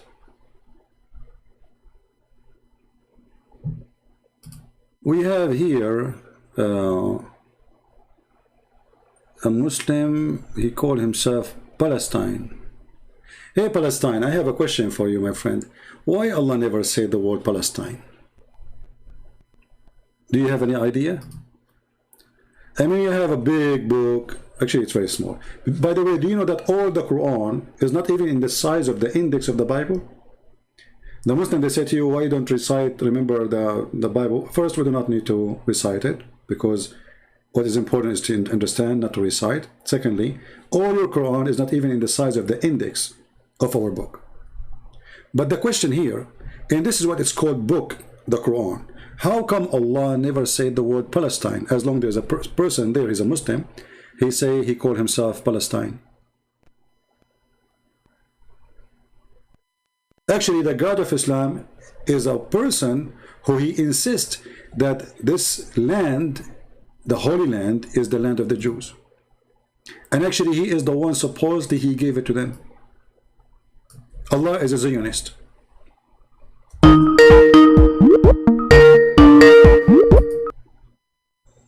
Hello? Hello, Christian Prince. Yes, my friend, how are you? Hello. Yes, I'm fine, and you? I'm good. Oh, cool. Thank you, CP, for answering my call. No problem. I just have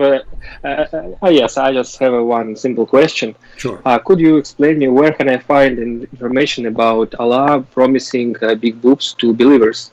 So, in order to show this information to my fellow Muslim friends and relatives. Yeah, our friend here is an ex-Muslim, so those who do not know, who left Islam here. Yes. Right? He left Islam, he called me, and he left Islam here. Yeah. Here we go, chapter. I left Islam. I left Islam 1 year ago, last summer, when I called you twice. Okay, yes. Okay, that's wonderful. Chapter 78, verse number 33. Mm-hmm. You got it? Yes. Okay. Anything else? No, thank you very much. I will use this information. Why thank don't you, let your friends call again, me? Why don't ask them to call me? I will.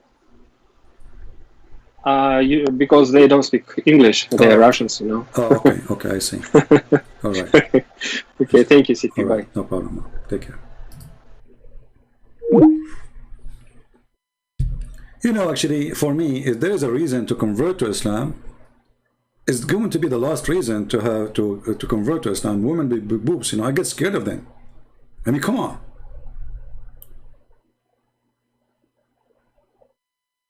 What if she hit you with one of them? She can cause a brain damage. Those can be dangerous tool for fighting. Like boof, boof, boof, you know? She can slam you with it. This is not a reward. This is something scary. Or she can suffocate you with it. Like she put them in the top of your nose and you can't breathe no more. You know? Big, big, you know, and that's it, you're dead. What kind of God he tried to convince me that if I believe in him, I will get big boobs?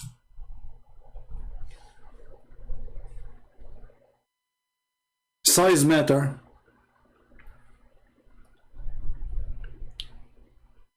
Am I seeking a cow? Her big boob will give me more milk. I mean, what is that? This is a woman.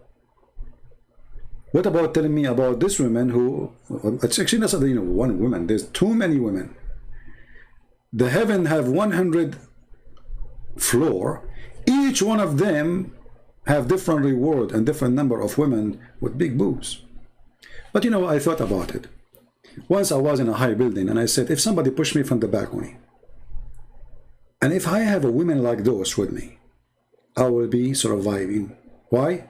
Because simply, I will hold her, like I will make her fall down first. You know, I will hold her from her shoulder. I will be behind her. So she fell down, and then her boobs, the big boobs, like they will do boing, boing, boing, boing. It's perfect. Or imagine now we see a lot of flooding. With such a big, huge boobs, you can float over the flood. So I think Allah is thinking about how to save us from the nature. Or if you have a fire, you can squeeze one of those boobs and all the milk come out and you catch the fire dead. Do you see how Allah, he thinks so far? Look, he saved you from falling from the 30th floor. He saved you from fire by squeezing the boobs.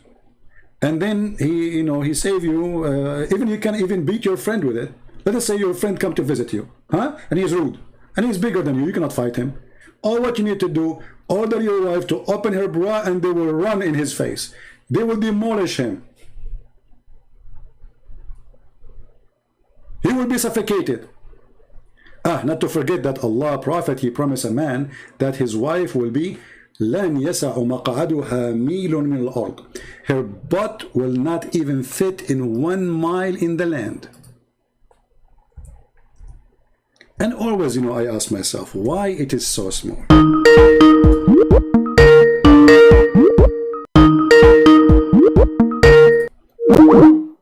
Don't call yourself a Christian names and call me.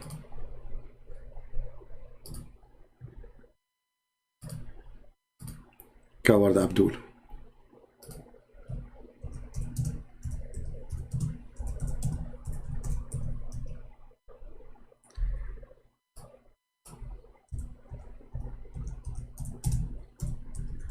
Let's see.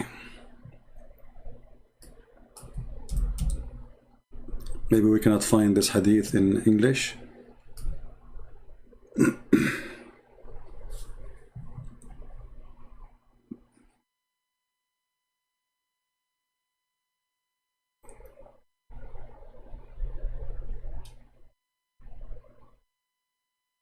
I'm trying to find the hadith in English about the size of the butt of the women. Well, you know, I mean, the size of the butt is very important. We have to be honest here.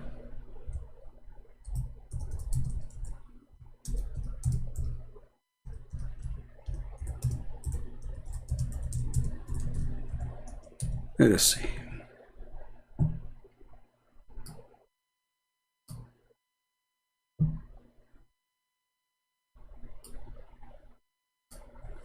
Let's try this one.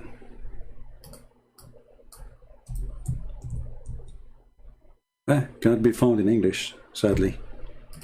But we can find it in Arabic. And we can translate Here we go. This is Musnad al-Imam Ahmad, volume number 2, page number 537. And this is islamweb.net. As you see, very Islamic website.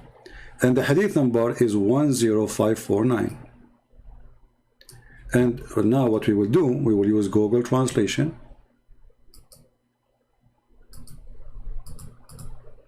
For some reason, my mouse is not working. Hold on.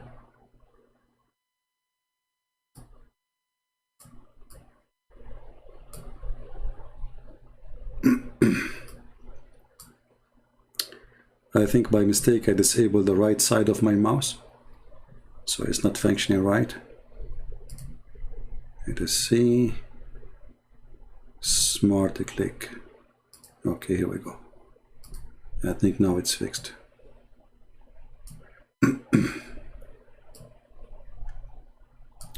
So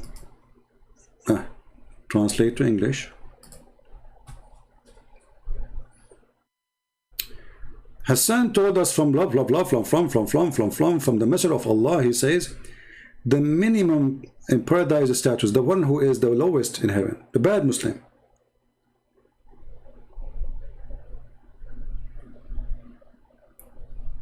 This is the lowest reward for the bad Muslim. This is the bad Muslim.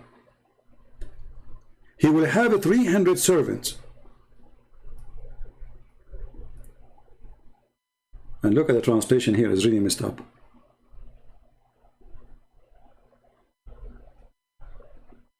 What happened to the butt? Look, it's each blade color, the beginning as well. You know,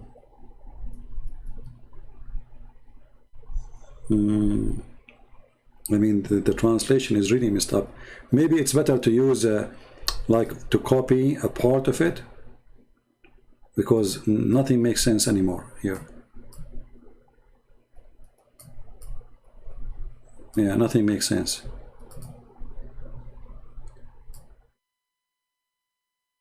Let us see in different website if we can use Google Translation again.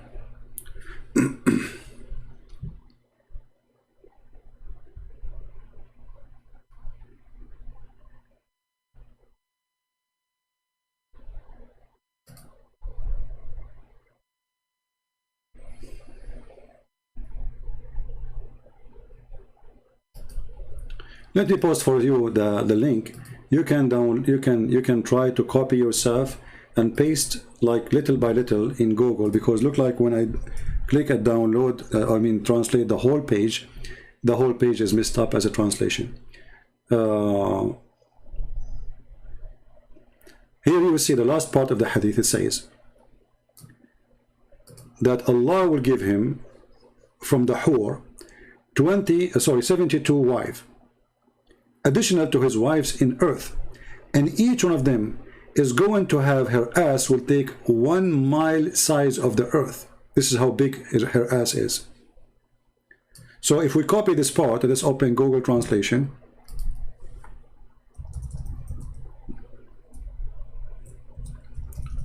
Google Translate, and I will take that line alone.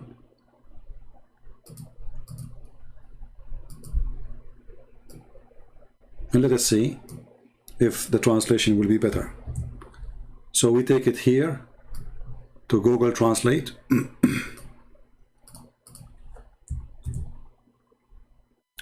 72 wives among the hur, al-ain, and wives, okay, and take her seat as much as 1 mile from the earth. Do you see it? You see, when I copy just part of it, the translation came way more accurate. So her butt need a seat to sit on it 1 mile. So my friend, if you convert to Islam and you are a person who will love big butt, may Allah bless your butt wife. This is the religion you should choose, because no religion will give you big butt to your wife except Allah religion. Are you a person who like big butt for women? If yes, don't hesitate. What are you waiting for? 1 mile butt will sit in the top of your nose. She wanna play with you. She decide to jump in your face. What you can do about it? And then we will call you, say, hey Ahmed, Mr. Ahmed, brother Ahmed, where are you? Zakir Naik, where are you?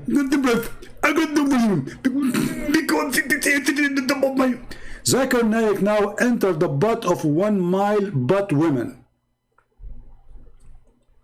1 mile. I mean, don't you think it's small? Why 1 mile? What you will lose if you make it 2 miles? For innocent people in chat, just know that a Christian prince is a Jew prince, and he got paid to mislead you. Let us blame the Jews. This Palestinian boy, his wife, she could not make baby for a century, and then she went to Tel Aviv. She came back and she have a baby in her womb. The husband, he says, where you get the baby from? Where you get the baby from? She said to him, well, this is the time to blame the Jews. For real. Hey, Palestinian boy. Christian prince is a Jewish prince? Okay, let us say for the sake of argument, okay. And he is paid by the Jews, and still you cannot answer him. He's paid by the Jews, he's paid by the Hindus, he's paid by the cow, who cares? Still we are laughing, and you have no answer. It is time to blame the Jews, my friend. So if your wife, she went to Tel Aviv and she came back with a baby, I advise you immediately to blame the Jews for that baby. However, let us blame the Jews or blame Allah. Here we go. This is the stupid Quran saying that Allah, He gave the land to the Jews. Allah is a Zionist. He assigned the Holy Land for the Jews, and He never mentioned the word Palestine. Not even once. Read.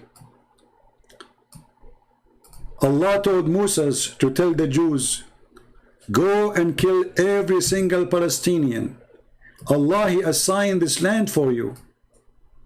Do you see it? Allah Himself is a Zionist.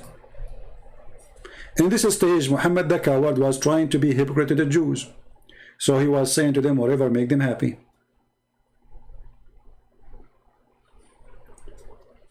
And what he said? That this is a land assigned to the Jews. In the Quran, you will not find one place in the Quran it says that Israel is assigned to the Muslims or to the Palestinians, as they call them today.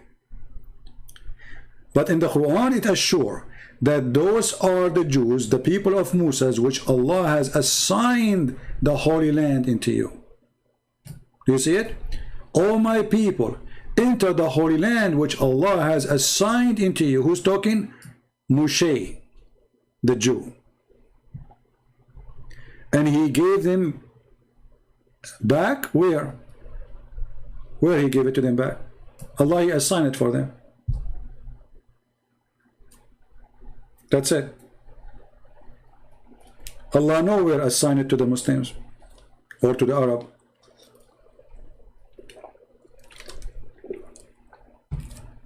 And Muhammad Ishmael, you are the one who said that your God Allah, He knew the future.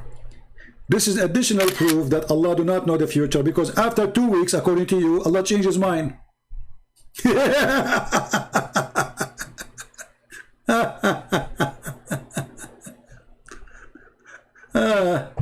So, do Allah knew that this land should be not assigned to the Jews? Or He do not know? Do He knew the future? Do He knew that this land will be for the Muslims later? So how He assigned it to the Jews? Do He knew that Palestinians, they will convert to Islam if they convert?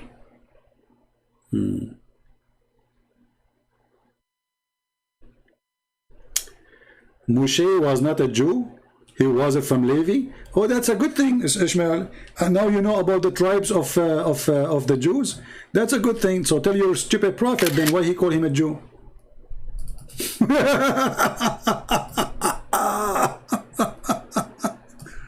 Are you correcting me, or you are correcting your prophet? Because your prophet, he considered Moses and his people Jews. Idiot. Isn't it your God He called the people of Moses Jews. So if Moses is not a Jew, and you said he is from the tribe of Levi, he's expert with the tribes.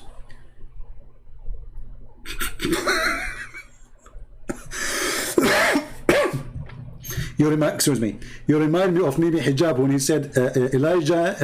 I mean Allah. God. So God is with us.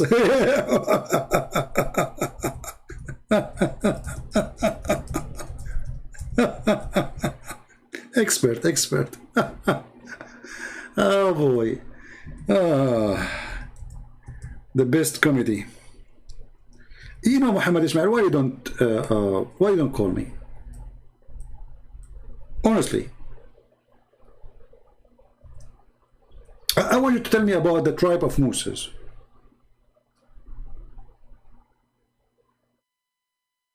Can you do that? I need your help.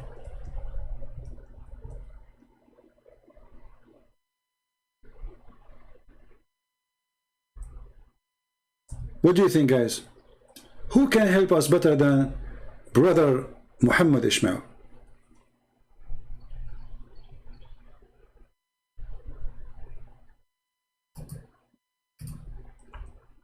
You like to call me? We want to talk about the tribes. You said that Moses, he is from the tribe of Levi.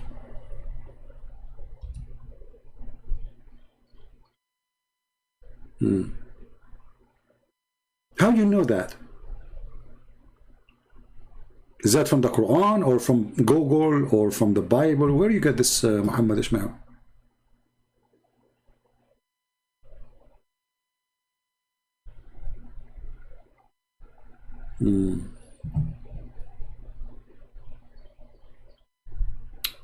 You do not know even anything of history? Who called you a scholar?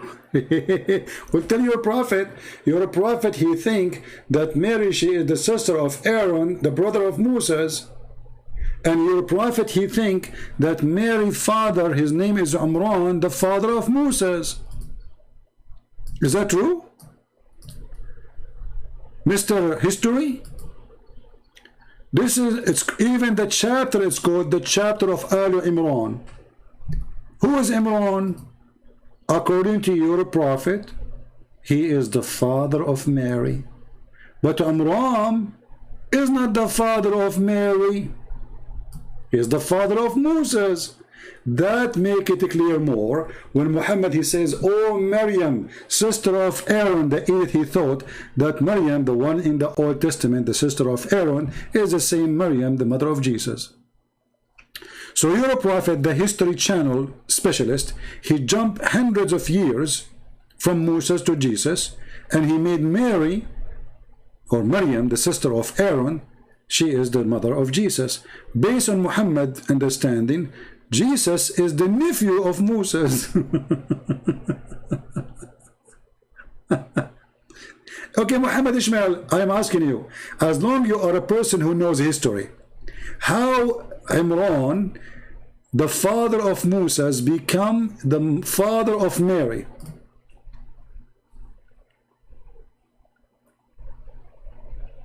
I'm waiting for the answer. Any Abdul?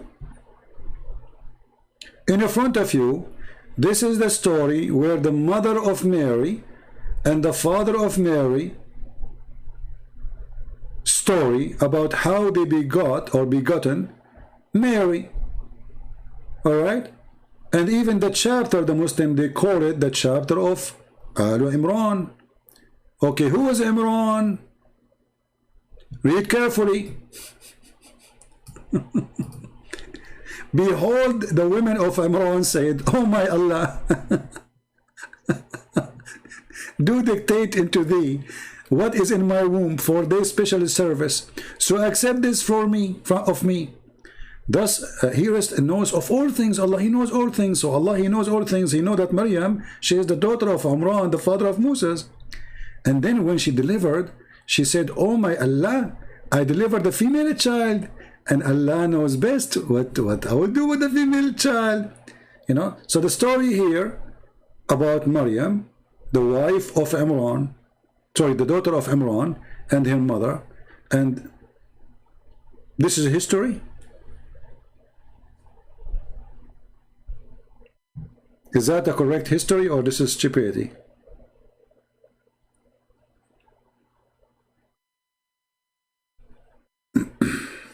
I'm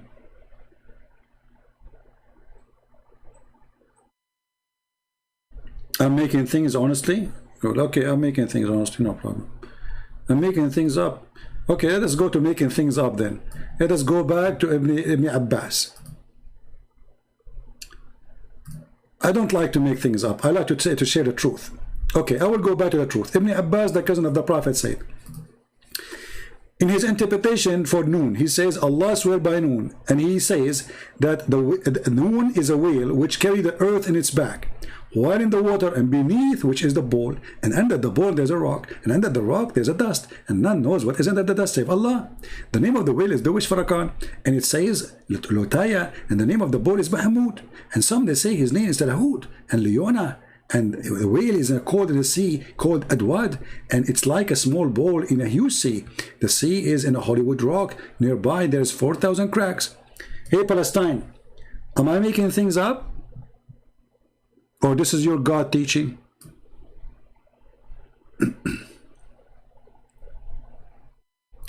Who is going to say we are making things up? This is the king of Jordan website, by the way. The most corrupt man in the Middle East. And actually, I never saw someone, he claimed to be descendant from Muhammad. He is not extremely corrupt. Prove me wrong.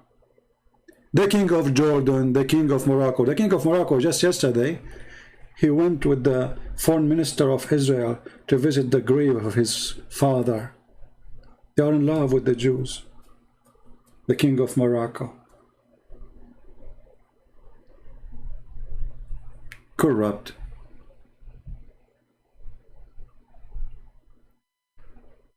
I convince you that Islam is wrong, brother? No, my friend, I don't want to convince you. I want you to stay as a Muslim and get the big boobs. Get lost. You become silly now. Who cares if you are convinced you or not? It is your salvation. This is stupid religion. Sunset in murky water. The man will have endless penis. The orgasm will be 70 years. The wife will be, her ass will be 1 mile.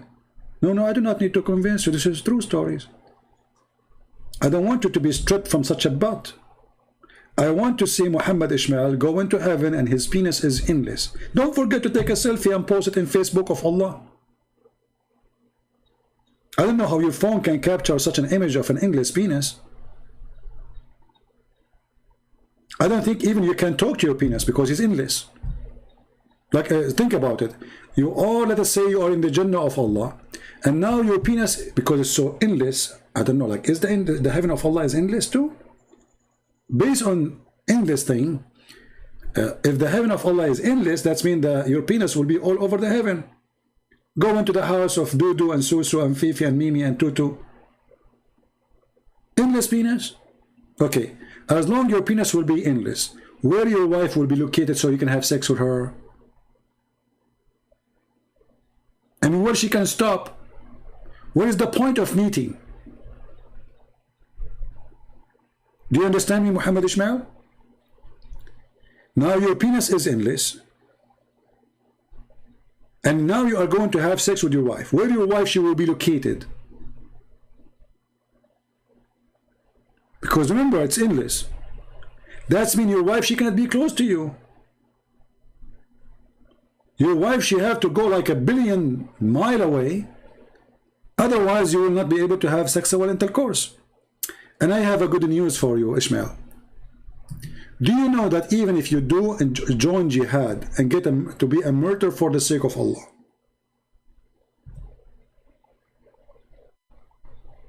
Allah will make you a green bird.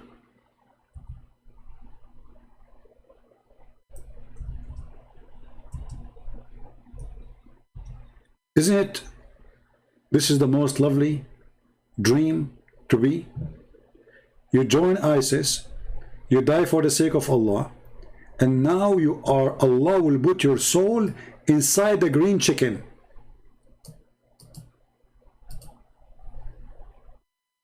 And then Allah will bring you the virgins. And the virgins are so white, women. Huh? Let me show you the hadith, hold on. I'm trying to find it in English. So now you are a murder for the sake of Allah.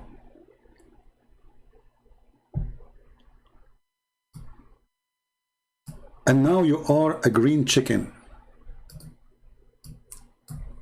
How you will have sex with those women?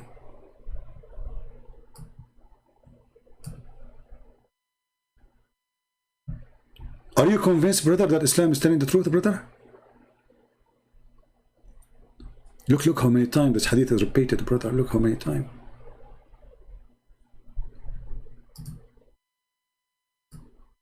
Brother, the Prophet of Allah, he said, the souls of the murderers live in the bodies of a green bird.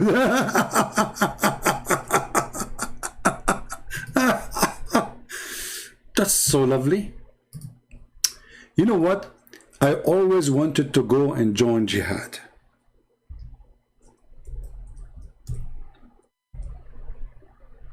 So I will become a parrot.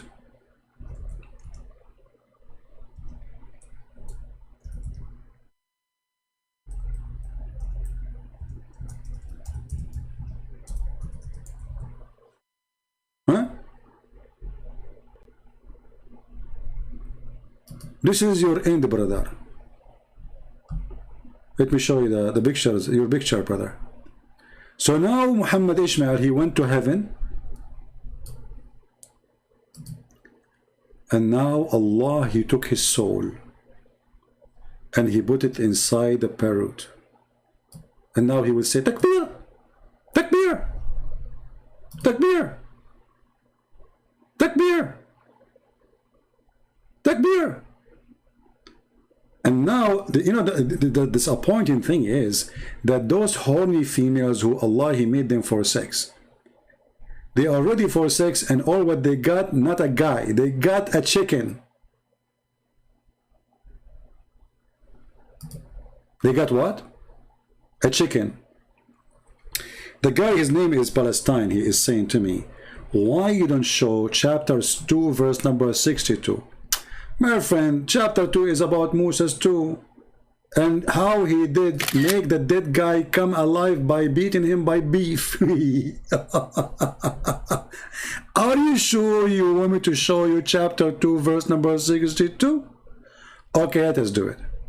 Guys, the guy Palestine, he insists, Christian Prince, why you don't show us? Why you don't show us chapter 2 verse number 62, brother? Huh? Why you don't do that? Obviously, you are scared. Why you don't do that? Why? Huh? Okay? I want you in front of everybody to put the chapter 2, okay. So now we will put for him in the Quran, chapter 2, verse number 62. What you expect? Turkey, green chicken? Let us see what this verse will say. The leaking pocket. Okay, let us go to 62. It's going to be shocking. That is shocking. The guy, he said, I am paid by the Jews, and now he is saying to us the Jews will go to heaven. And not only the Jews, the Christian too. And not only the Christian, the Sabian, the one who worshipped the stars. Muhammad is messed up. The Sabian who worship the stars, they hate the Jews and they believe that God of the Jews, Adonai, is the devil. Why? Because he told them to do circumcision. This is what is written in their book. Muhammad the idiot, he made the Sabian believing in the same God. And look what you did, Palestine, Mr. Palestine. So if the Christian, the Jews, and the Sabian, they will go to heaven, that's mean Benjamin Netanyahu, may Allah bless him and give him a big house, and newer bathtub because I heard his bathtub is not doing good. May Allah bless his bathtub. He's going to go to heaven too. So you are a Palestinian, and Netanyahu, you will meet Netanyahu in heaven. And the head of the Shin Bet,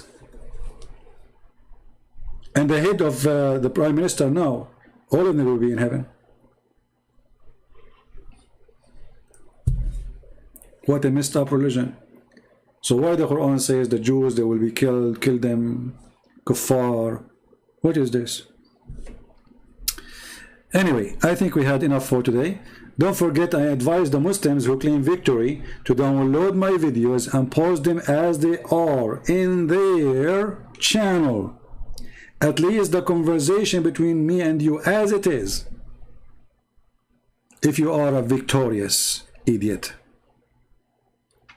So I want to say thank you guys for being here, and don't forget to subscribe to our channel if you like it, and don't forget to unsubscribe if you don't like it.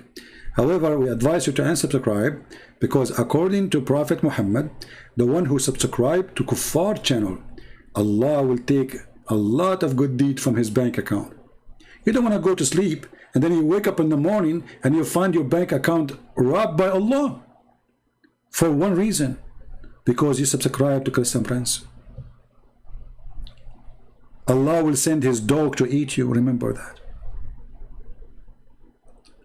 Let us talk about Taliban next time. My friend, there's nothing to talk about Taliban. The stupid American are stupid American, they will not change. They go to a country, they think, you know, let me teach you something. There's a guy, he decided to teach donkey how to talk. So he sat with him for 40 days. After 40 days, the guy himself, he came out making the voice of a donkey. Those are the American. The American, they think democracy can be spread by occupying the land and by spending some money, and people will change. And we open a school for them, we give them education. Then democracy, my friend, is not something you can spread in an Islamic country. Those Americans are stupid. If you stay in Afghanistan for 10,000 years, as long as the country is a Muslim country, you are wasting your time, wasting your money. This is why I believe it is the best thing to do is to leave the country. Let Taliban take over it. Why not? What's our business? If those people want freedom, fight for your freedom against Taliban. Americans should not die for the sake of others to free them. And doesn't matter what they do, they will say they are evil, they are here because they want to seek our money. They spend trillions of dollars. After more than $1 trillion spending in Afghani army, now there's no army. Why? Because they are just a bunch of employees. So Americans are a bunch of fools when it's come to the government. They never learn their lesson. They are a bunch of stupid people who change their mind every 6 months. Trump, he come, he have different idea. Biden, he come, he have different idea. Tomorrow we have new president, he have different idea. It's not a state, it is a farm, you know. USA, it's a farm, and there's two group of businessmen running the farm. And each one of them, he think this is the way, the best way to run the farm. And they consider the whole earth is a farm. And they want to practice their farming skills on other nations. So Afghanistan, nobody can solve the problem of Afghanistan except people of Afghanistan. People, they cannot earn a freedom unless they fight for it. And the person who don't fight for a freedom, he don't deserve it. So I advise Americans to leave Afghanistan, never stay there. It's a big mistake to stay there for a day. They should not even be there. You want to fight Taliban, you can destroy them without even going there. Right now, America can wipe Taliban in 2 seconds. Not even 2 minutes, if they want. But they are potatoes, they don't want to do that, you know. I mean, you can stop Taliban so easy. You can wipe them out. And who's going to question what you did? Nobody. But there's no will, there's no leaders, there is no government, there's no army.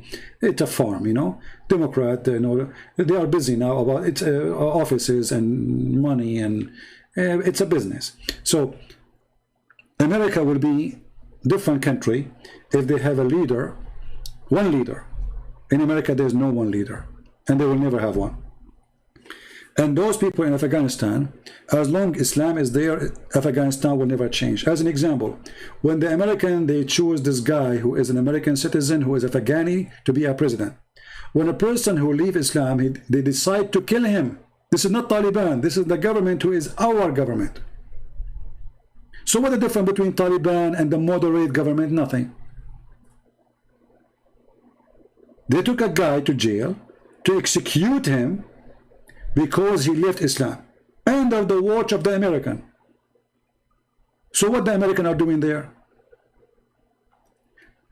If not the Australian government, not the American government, jumped to save that man, this man will be dead by now. America always support bad government. They never support good ones. Never. This is my experience about America. Go right now and ask yourself, which country in the Middle East America support? Saudi Arabia. You tell me how good they are. The King of Jordan. The King of Jordan, if you say one word against him, you will disappear even if you are his brother. The Prince of Qatar. #1 money bag for Al-Qaeda and ISIS. Erdogan. #1 supporter for terrorists. He armed them, he trained them, he gave them his land. American always support the most evil between Islamic countries. And if a Muslim leader in Islamic country, he don't want to practice Islam, America will go against him. And the example is the president of Syria. The president of Syria, he hates Islam. He is anti-Islam. He put Islamists in jail. What America did? They spent hundreds of millions of dollars to take him away. What America did? They forced this guy to run in the lap of the Iranian. What the American did?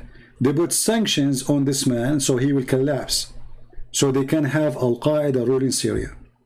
This is what the American do, my friend. So don't tell me, don't ask me to talk about those things. Oil?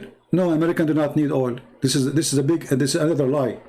You see, American, they are the last one who need oil. We have oil enough for the coming 1,000 years. We have way more than Saudi Arabia. And look at this idiot, Biden. He don't want to dig for oil no more, so we can buy oil from Saudi Arabia. So we do not need their oil, but they are, I mean, it's a mess. An American citizen is more foolish than their leadership. When you vote for someone, he is saying to you, okay, we go green. We are not going to dig for oil, so now we are going to buy it. Who is the stupid here? Still, you are using oil anyway. In the year 2030, half of the cars for sale will be made electronic, but until then, people will die. Stop digging for oil by then. When we have cars made by electric, then says we do not need oil no more. So stupidity is amazing. We do not need oil of anybody. The oil we have in Alaska alone is enough to feed America for oil for the coming maybe 900 or 1,000 a year. Just in Alaska alone. Not to forget Texas and many other places and the Gulf and the sea and, you know, all over.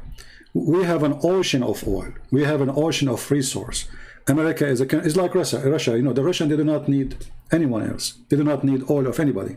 So this is not about oil. This is about corporation. Corporations who control this earth. It is not the oil in a country. It is corporation and where their stock is located. So a corporation who control a king, they tell the king what to do because this is where their business is. And the king have to obey, otherwise they will take him down. And this is what happened always in USA. The one who elect the king is not the people. It is the corporation.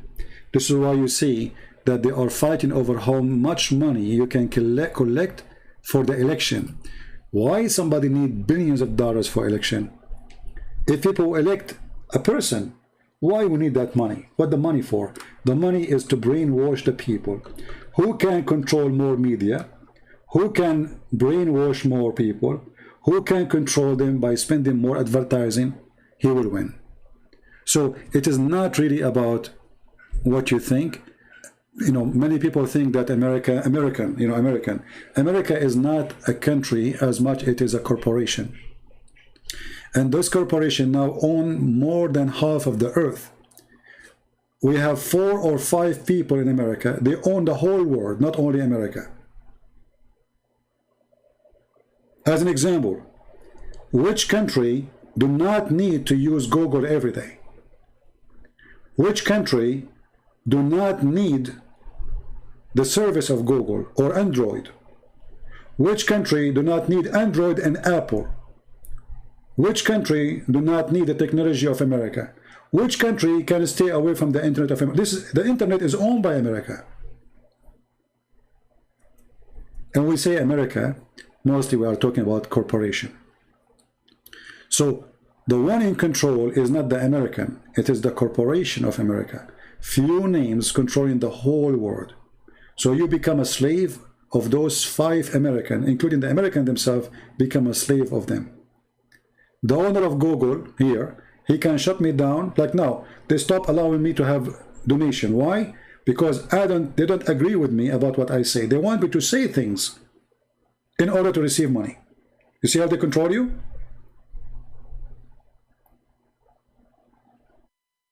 I used to be able to receive donation in YouTube. And why they don't allow me? Because I am against their guideline. A person who teaches terrorism, saying that the one who leaves Islam should be killed, he can collect donation in his channel. I cannot.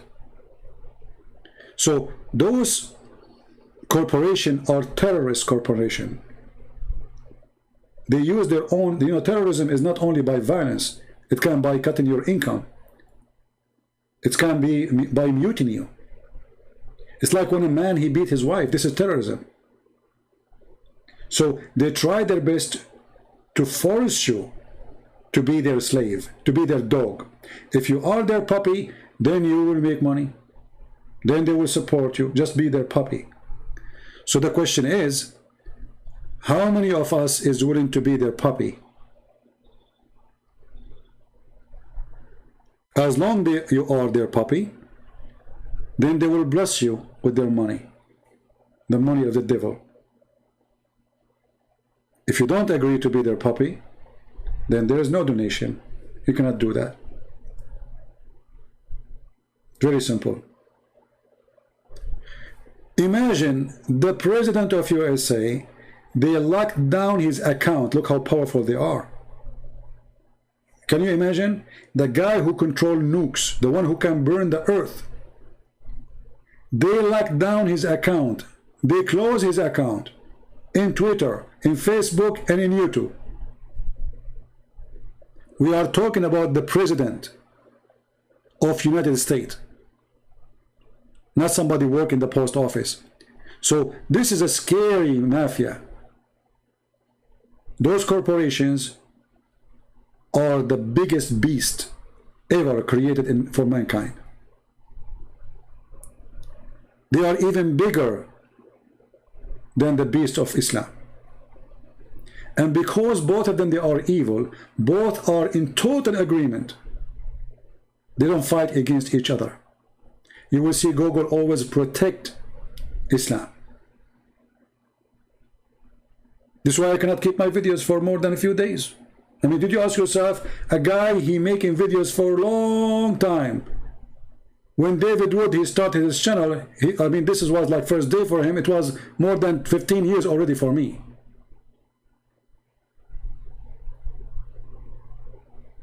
So where's my videos? Why I cannot keep them there? Because the beast is the guardian of Islam. They will not let you humiliate this cult.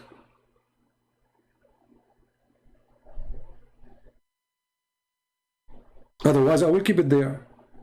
I mean, the video have 50,000 views in 3 days. Why I want to take it down?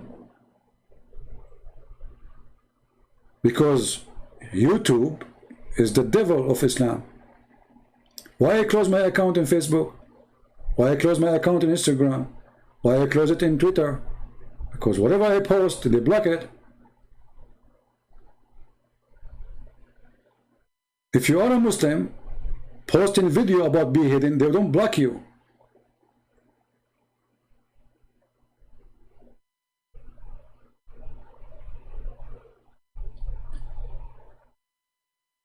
In the same time, sadly, even Christians don't support us. Christians, they send me messages schooling me about how to talk. They want to teach me how to talk. Not only we have war with the devil of Google and the devil of Facebook and the devil of the social media and the devil of Muhammad, we have war with the Christians.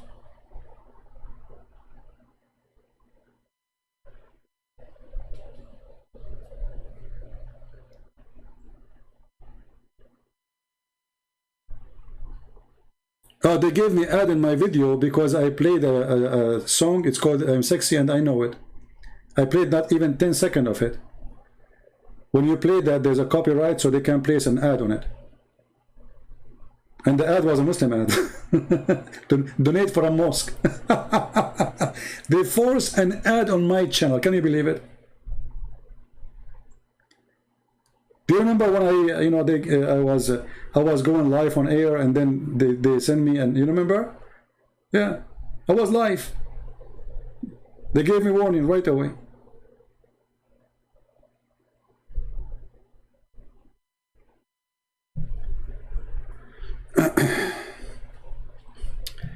So, my friend, and by the way, I'm not telling you to be disappointed. No, that even will make the fight better. You see, it's boring if there's no fight. We are better Christians when the devil fight us more. You know what I mean? So don't think I'm complaining. I'm not. Praise the Lord, I'm very successful. As you see, Muslims are leaving Islam left or right. My videos is all over. If you go right now and search YouTube, me myself, I get scared when I search for my name in YouTube.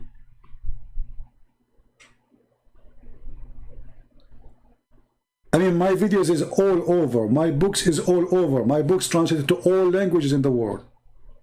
Soon we will have it in Chinese. So, are we successful? Absolutely. When they fight us, they bring us success, not the opposite. When they fight me, they bring me more support, not the opposite. You know, I say to you my experience, that the more they fight me, the more the Lord, He sends support to me. How? I can't explain to you.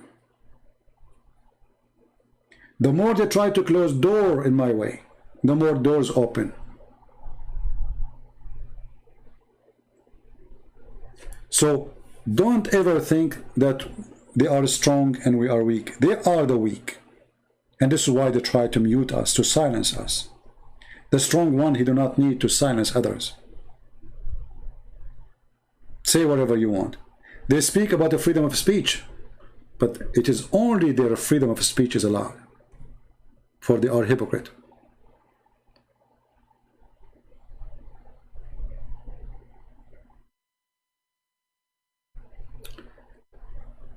We have a Muslim here is posting this verse for us. Let me show you this verse, just to show you how stupid Islam is. Thank you, my friend, the one who was posting this. Muhammad, because he could not, you see, Muhammad is the same as a social media today.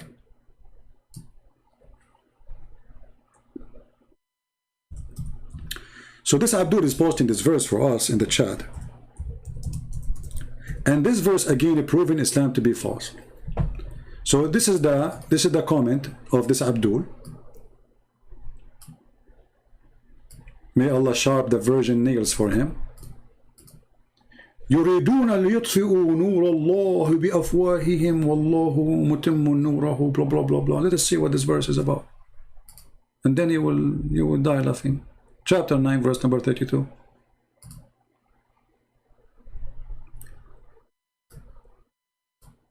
Fain would they extinguish Allah light with their mouth, but Allah will not allow it. See, you just proved to us that Allah is a dumb, is a stupid, and he cannot do it. Because if Allah, he will not allow it. So why Muslims are leaving Islam when I talk to them? And why no Muslim can debate me and win? And why you don't call me if this verse is with you? You will win. If this verse is true, then you call me immediately and you will have victory, because nobody can distinguish the light of Allah. So this verse is false.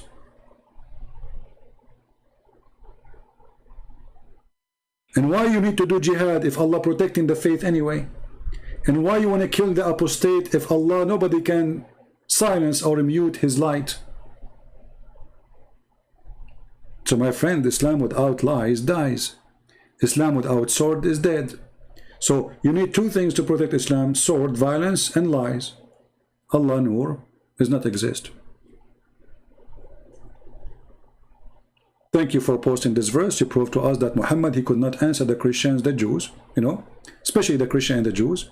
And because of that, he said, oh, they want to extinguish the light of Allah. What is the answer? He could not debate them. And what is the light of Allah?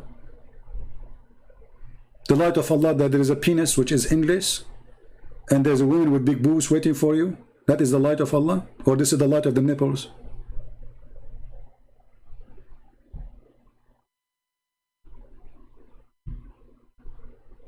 Is that the light of Allah to promise me women for sex and children for sex?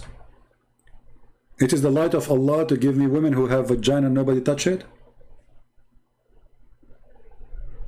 Is that the light of Allah? Where is the light of Allah? If you want, I will go to Skype again and I can take a call from you, MES, and tell me how the light of Allah work for you. When the Jewish woman, she killed Muhammad and he died by poison, was she successful to distinguish the light of Allah?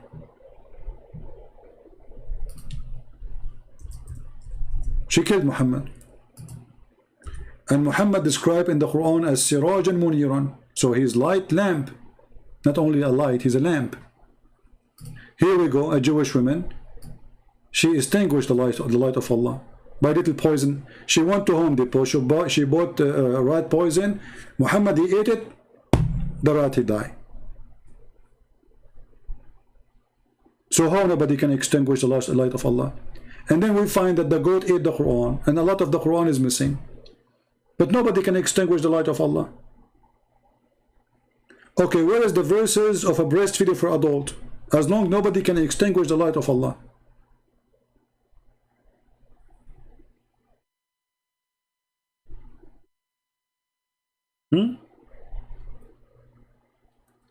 I don't ban people. If I block you in the chat because I want you to call me. It's the opposite. I open my Skype and it says any Muslim is willing, welcome to call me. Any Muslim. I don't even accept a call from Christians. I don't block you. I want you to talk to me. So where's the light of Allah? How come Allah did not warn Muhammad not to eat the goat which full of poison so he will not die? The Muslim, they say that the goat spoke to Muhammad. The goat spoke to him after he ate her. How stupid is that warning? The goat was dead. The goat is dead, and now Muhammad is talking to the goat, and the goat, she said to him, Prophet, don't eat me.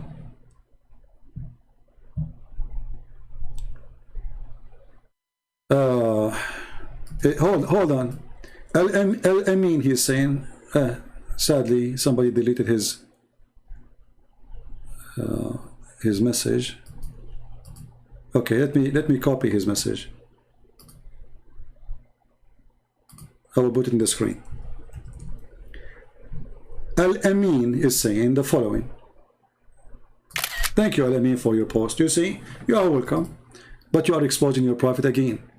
You said, Christian Prince, you are just a foul-mouthed mocker debating you is like a wrestling with garbage back. Why would decent Muslim would do that? Okay, that's a good thing to say. So the one who whistle with garbage bag is not worth of a fighting with him. Correct? That's wonderful. Well, you idiot, you just said that the one who have a bad mouth is not worth to speak to. The one who do mockery is not worth to speak to. So when your prophet, he said, the man who is proud about his inheritance in the time of Jahiliyyah, before Islam, go and tell him, bite the penis of your father. Is he worth to talk to? The one who is against foul mouth. First of all, show me where I use foul mouth. If I say the word vagina, because your prophet says vagina. If I say penis, because your prophet says penis. Here we go. Your prophet says the one who is proud about his inheritance before Islam, tell him to go and bite the penis of your father. Is that a foul mouth? It's not mine. I'm quoting your prophet. So look what you just said. You just admitted that your prophet is a filthy man. When we quote him, we will sound dirty. Don't quote Muhammad, because the second you quote Muhammad, you sound filthy and your mouth is filthy. Thank you for saying that. Or shall I show you Abu Bakr saying, go and suck the clitoris of Allah? Suck the clitoris? Is that how you say to a man? Go and suck the clitoris?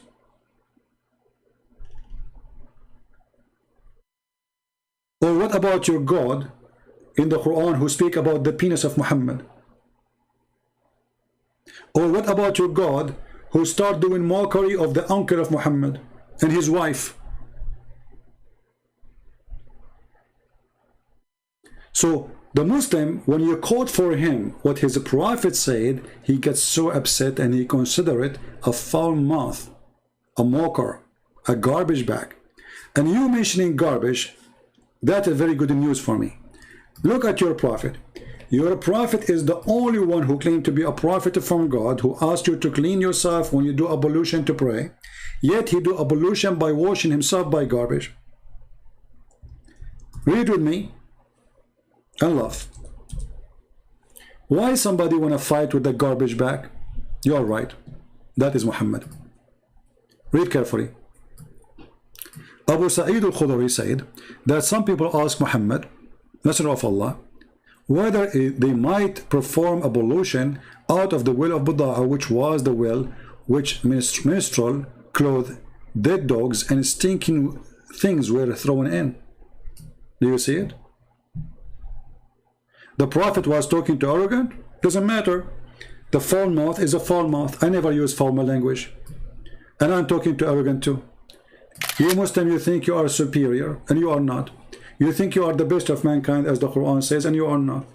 Islamic country is the most corrupt countries in the world. A woman, she cannot walk alone in the street without being harassed sexually or even kidnapped or raped. This is why you need a guardian with your wife when she walks in the street. A Muslim, he cannot have a window in the Middle East or in Islamic country without bars. You walk in USA, you don't find single bar in the window. Go drive all over USA. You will not find one single bar on the window. Why? Why in Islamic country you cannot have a window without bars?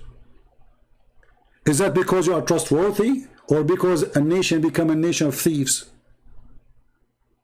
So you claim to be the best and you are the worst. Why a woman, she need a guardian when she walk in the street? If she is secure and she live in Saudi Arabia and all are believers, why she need a guard? Well, she need a guard because Islam turned human being into a beast. So the second they see a woman alone, she is a target. But this is not the case in other countries. Women, they go to the mall, they do shopping, they go to work, they go alone, they even stay late.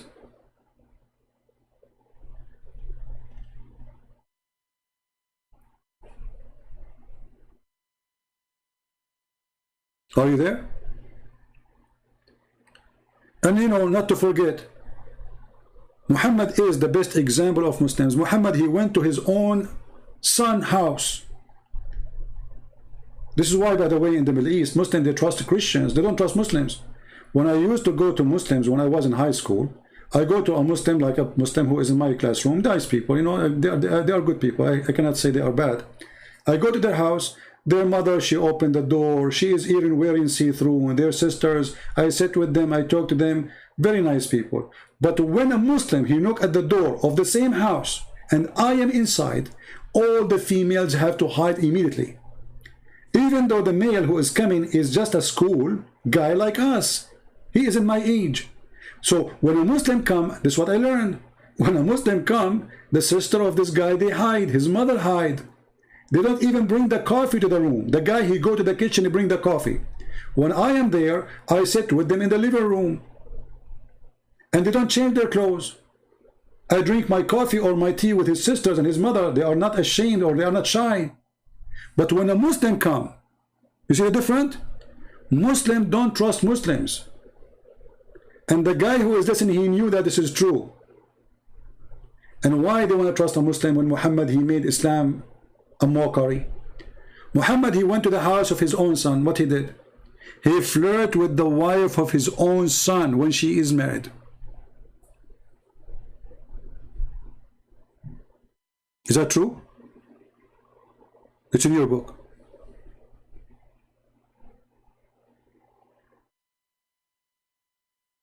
And just to show you the stupidity of Islam,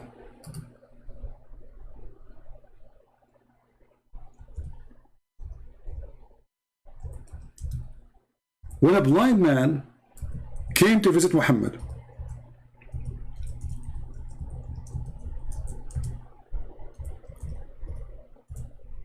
the Prophet, he said to them, put hijab, put burqa, hide behind the curtain. Do you know when I say the stupidity is amazing? Let me show you an amazing stupidity.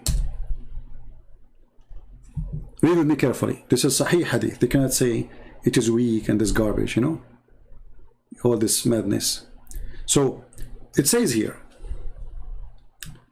I was with Allah Messenger, this is the wife of Muhammad saying, along with Maymuna, this is the other wife. He was having 3 sons.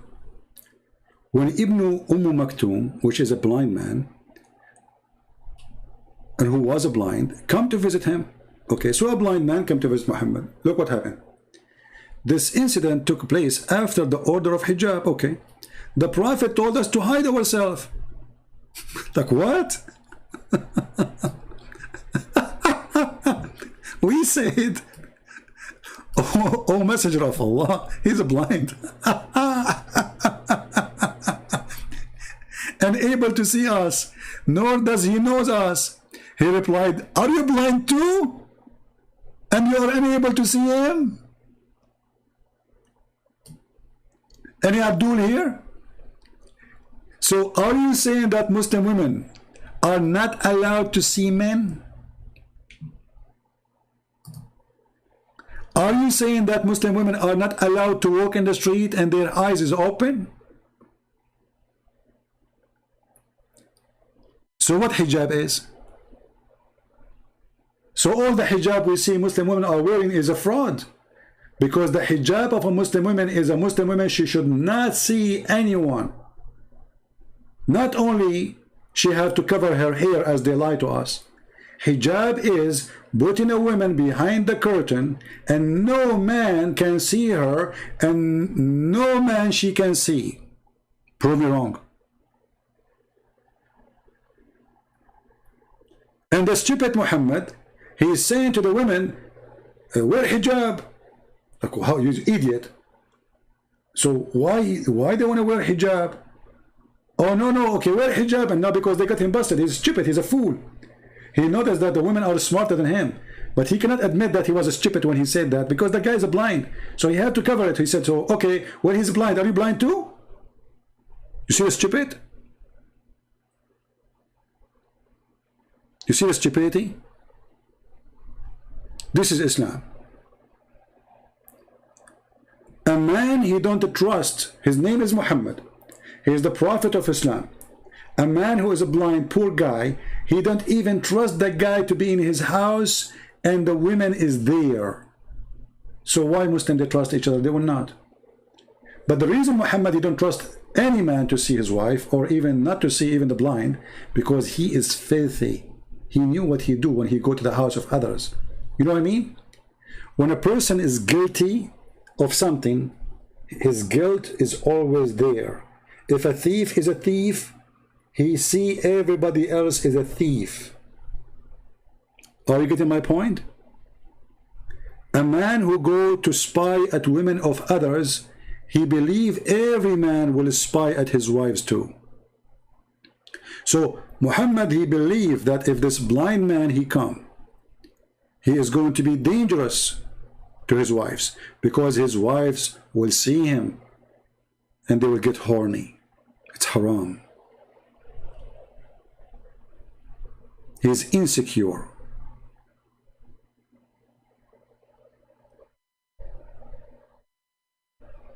It's a clear sign of insecurity, and this is what Islam brings to a human being, make you insecure.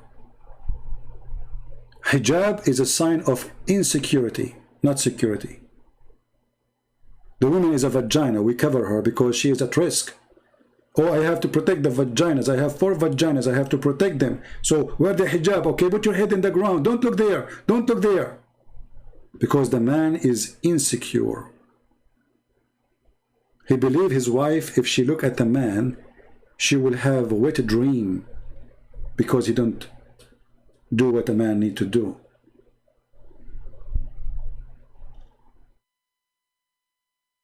If there's any Muslim that agree with me?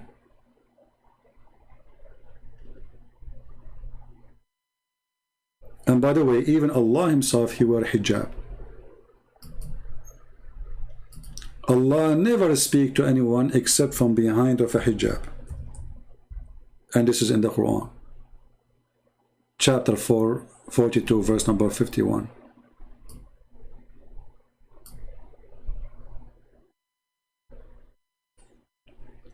Hijab is not a hair cover. Only foolish people think that. Hijab is a curtain. This is why he said to them, hide yourself behind hijab. And what he want? So they cannot see the blind man. If hijab is a cover for the hair, well, the man, they can see still, they can see the man, correct? So hijab is a veil as a curtain. This is what hijab is. But the hypocrite Muslim today, they don't want to follow Muhammad teaching. They don't want the curtain. They want just a hair covering. But this is not what Islam teach. Because as you see, even the hadith confirm it. If the hijab is a hair covering, then okay, they cover their hair. They do not need to hide themselves from the guy, right? Or do we agree? If hijab is a hair covering, all what those women need to do is to cover their hair, which is no point because the guy is blind anyway, right? So even though he's blind, he is asking them to hide themselves. Read carefully. Even the Muslim in their translation says to you, he told us to hide ourselves from him. Between 2 brackets, i.e. observe hijab. Okay, so is hijab now is something in the hair of the sea? If this is the case, that will be stupid because the guy is blind. So they said to him, well, he's blind. He can't see us nor recognize us. He replied, are you blind too? So the hijab is not covering their hair. The hijab is hiding themselves from ability to see someone else. That is a curtain.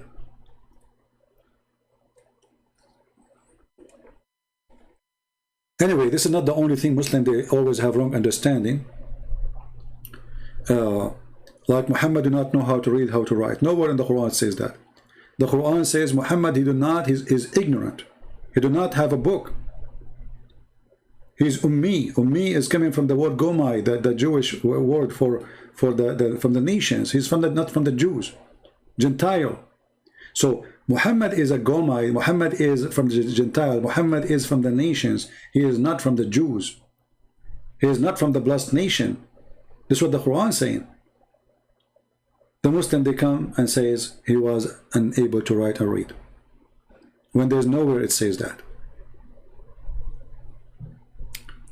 Anyway, guys, I think it's time for us. Do we have any Muslim want to call? If there's any Abdul want to call? I can take one more call for the sake of the shin of Allah. Anyone? And remember, Islam makes sense. God cannot be a man, but he can be a shin. Makes sense. God cannot be a man, but he have 5 fingers. Well, makes sense. God cannot be a man, but he have 2 eyes. Okay. God cannot be a man, but he have a physical shape. Okay. But God is almighty, but he cannot be. How he can be almighty and he cannot be? So all the logic of Islam is broken and it is leaking. They lie to themselves about good deed and bad deed. Where is the good deed in Islam? There's no good deed. As you see, everything is destination. Even a thief, he steals because Allah destiny for him to be a thief. So where is the thief? There's no thief. The real thief is Allah.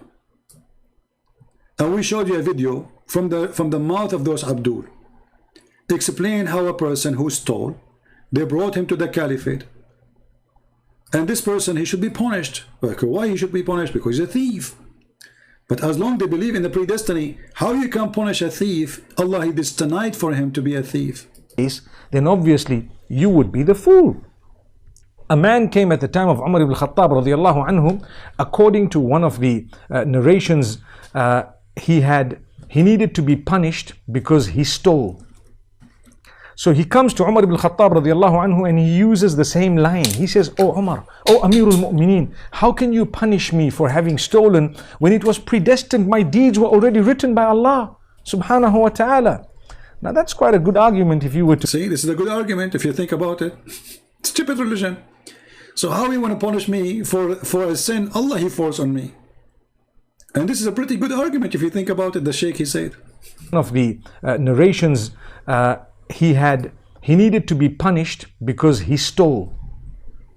So he comes to Umar ibn Khattab radiallahu anhu and he uses the same line. He says, "Oh Umar, oh Amirul Mu'mineen, how can you punish me for having stolen when it was predestined? My deeds were already written by Allah subhanahu wa ta'ala." Now that's quite a good argument if you were to look at it. Yeah. Umar ibn Khattab radiallahu anhu was one ahead of this man. He says, "Well, let's punish this man because it was predestined that we were going to punish him as well." See? Wow. So these deeds, so it goes to show that you cannot use as an excuse the fact that Allah has predestined things. You cannot use it. You cannot use it. I mean, you see the stupid logic? This shows that you cannot use it.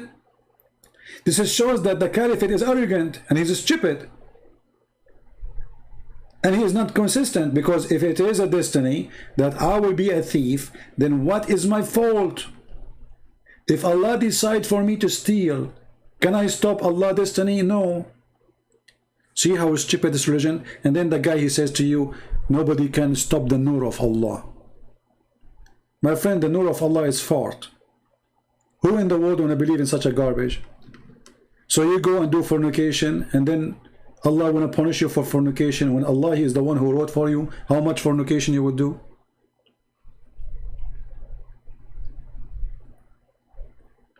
One thing I have to say before I leave for today: stupidity is Islam, and Islam is stupidity itself. And you cannot be a person who have little brain and you don't find this is stupid, that I destiny for you to be a criminal, and then I will punish you for I destiny for you to be a criminal. That is even a crime. If I force somebody to commit a crime, and then I want to punish the one who commit the crime, the one who commit the crime for real is the one who forced him, not the one who did it. If a captain, he ordered a soldier to shoot a woman, and the soldier, he have to obey order, otherwise he will be executed. Who is the real criminal? It is the captain. So the real criminal in Allah, in Islam, is Allah, if destiny is true. So Islam is a silly, stupid, sick, funny, dummy, garbage cult. Collect every contradiction in the word, put it together, and then they say to you, this is Islam. And then they come to you with the false miracles. They say the Kaaba is in the center of the earth. And then if you search, you will find that the Kaaba is always flooded by sewage. Allah, He chose the location of the Kaaba, brother. Allah, He chose the location. It's an amazing location in the center of the earth. Why the earth is flat? And the one who chose the location of the Kaaba, why he chose the worst location in the world, where the sewage cover it every year almost, until the American, they come with a solution. This is your Kaaba, flooded by sewage. Allah, He chose the location for the Kaaba?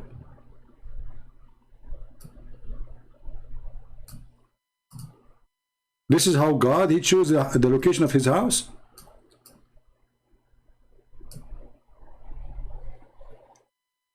Shall we go swim? Do you think we have fish there? It's dirty water. And why Allah cannot lift the Kaaba location from the ground? I mean, He can order the earth to come up, and that's it. Just 10 meters up, the Kaaba will never be flooded. So Allah chose that location. The first thing a human being, when he want to build a house, he should check the elevation of his house to see, especially in our, I mean, we are talking about Allah, His God. Suppose He do not need Google.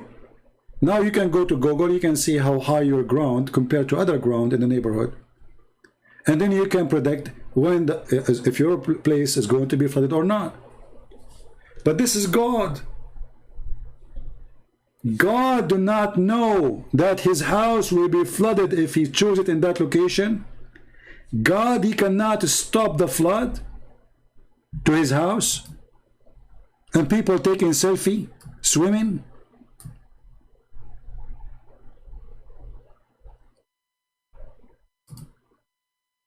This is the house of Allah, thanks to the oil. Now there's marble.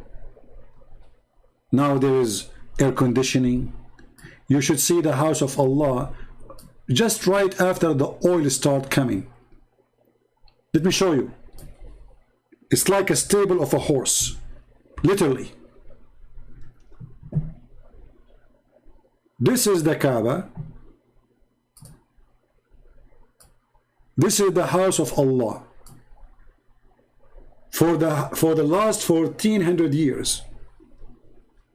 This is the house of God. The Muslims, the Ottoman, they were building their palaces. The Muslim, the Caliphate, they were building palaces using the Christian builders in Spain, the Christian slaves. But their Kaaba is like this. Look at this Kaaba. Look at this. This is the Kaaba. Nobody even lived there. This is just 100 years ago.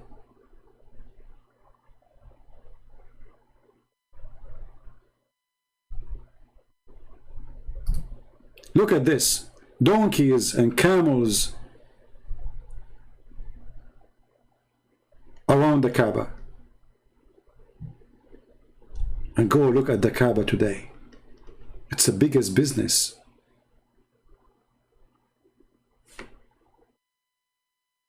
Saudi Arabia make billions of dollars every year from Hajj, from people visiting the Kaaba. 5-star hotels around the Kaaba. Towers.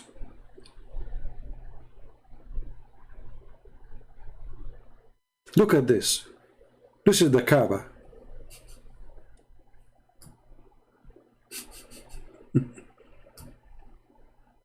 What is that?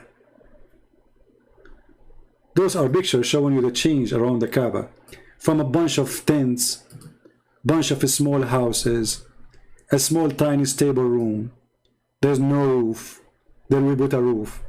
Then we start, and look, even the Kaaba, they put a burqa for the Kaaba. And this is the house of their God.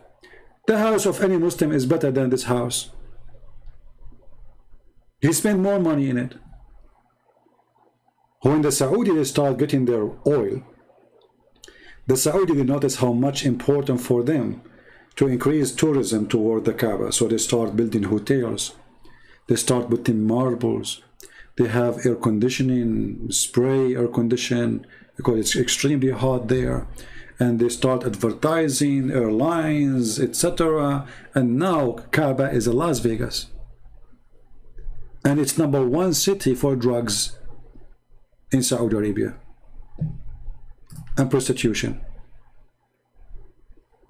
And now, by the way, the Muslims are trying to divide the timing between women and men around the Kaaba. Why? Because there's a lot of molestation around the Kaaba always happening, especially when it's busy. Every horny man in Mecca, if he want to molest women, he go and he claimed that he is going around the Kaaba. He go behind the women and he start touching her. And now they are thinking seriously about separating between the men and the women. And look at this religion. If Al-Kaaba is being flooded, that make Islam false, then tell us what happened to the Holy Temple of Solomon. What happened to the Ark of the Covenant? Pagan play with it. Okay, let us show you how stupid what you just say. Jesus, he predicted that this temple will be destroyed. Correct, guys? And God always, he punish his people for a crime they do against him. God don't care for a rock. God care for the people. When they are wrong, God punish them. So Jesus, he predicted that this temple will be destroyed. And he said, not a stone will be above a stone. So this was not a surprise for God. You are being silly. Now, when we see that the Kaaba is destroyed by Al-Qurmuti, and then your prophet, he claimed that the Kaaba have a Lord will protect it. Rabbun yahmiha. The Kaaba have God protected. Isn't it the Kaaba, according to the Quran, the chapter of the elephant, an army of elephant came to destroy the Kaaba, and then Allah, he sent an army of birds to fight the Ethiopian, which is a fiction story? How come Allah did not protect the Kaaba from the flooding, or from the Caliphate, or Al-Hajjaj, or Al-Qurmuti? Al-Qurmuti, not only he destroyed the Kaaba, he was screaming in the middle of the square yard of the Kaaba, saying, hey Allah, where are you? Where's your birds? And then he took the Kaaba and he make it a poo-poo stone for more than 20 years. And then the Muslims, in order to get the black stone back, they have to pay Al-Qurmuti ransom. Imagine, they send a messenger to the Caliphate of Al-Fatimi. Those are the Shia, saying to him, we beg you, speak to Al-Qurmuti. Tell him how much he want to give us back the black stone. Where was Allah? So in your Quran, Allah, he claimed that he protect the Kaaba when the Kaaba was surrounded by kuffar, by idols. And then Allah don't protect the Kaaba when the Kaaba have no idols around it. Why? Do you see the stupidity? The God of the Jews, he told them that you will be taken, that you will be enslaved, that you will be even cursed if you don't follow me. They are punished. Here, what's happening here? Allah, he punished the Kaaba, his house. The temple of Solomon is the temple of Solomon. It's a temple built by man, not by God. So?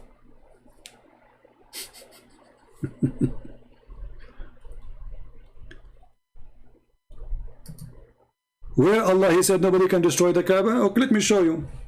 Let us see, guys, where Allah, where it says nobody can destroy the Kaaba.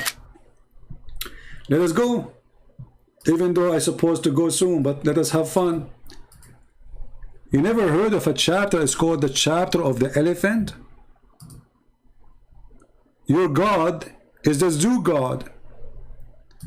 Alam tara, don't you see how your Lord did to the companion of the elephant? What the companion of the elephant they were trying to do?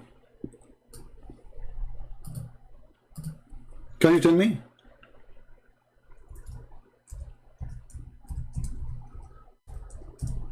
Are you there? They were coming to destroy the Kaaba, correct?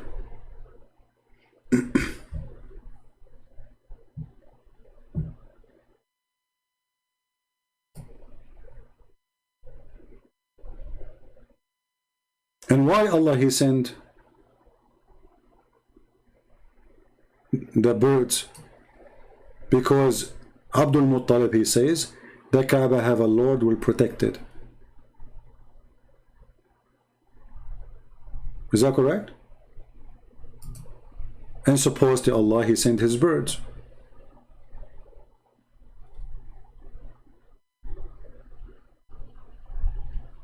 Are you there?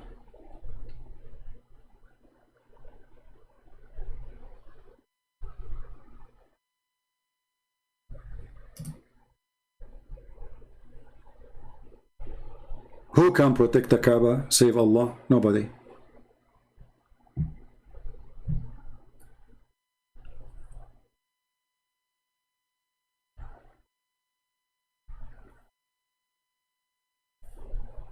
Any Abdul?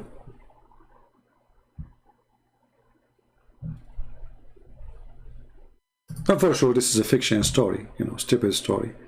Because as you see, the Kaaba was destroyed many times, not only once or twice or 3 times. Actually, me myself, I made a video, translation for a video made by Muslims speaking about the one who destroyed the Kaaba. Al-Qurmuti, when Al-Qurmuti destroyed the Kaaba, Muslims were leaving Islam like crazy. Because he showed everybody that, you know, the Kaaba protection is a lie. And this verse is a lie.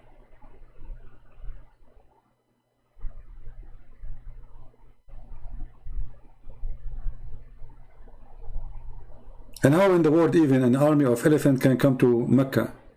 Do you know how much water the elephant need a day? Do you know really how much water need? The elephant not only need a lot of water to drink, he need a lot of water to cool down. He cannot keep walking in the desert. There's no rivers, there's no lakes. An army of elephant coming all the way from Ethiopia, all the way to Mecca. Is that a joke?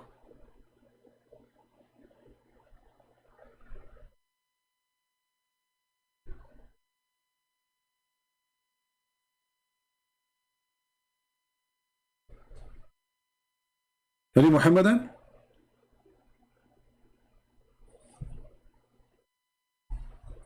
I mean, if you say to me an elephant in Africa, I say in Africa there's a great rivers, there's a great trees, there's desert, yes, but there's a places for elephant to survive. But in Mecca there's no water. In the way to Mecca there's no water, there's no rivers, there's no lakes. There's, I mean, an elephant, he cannot go long without water. He will die.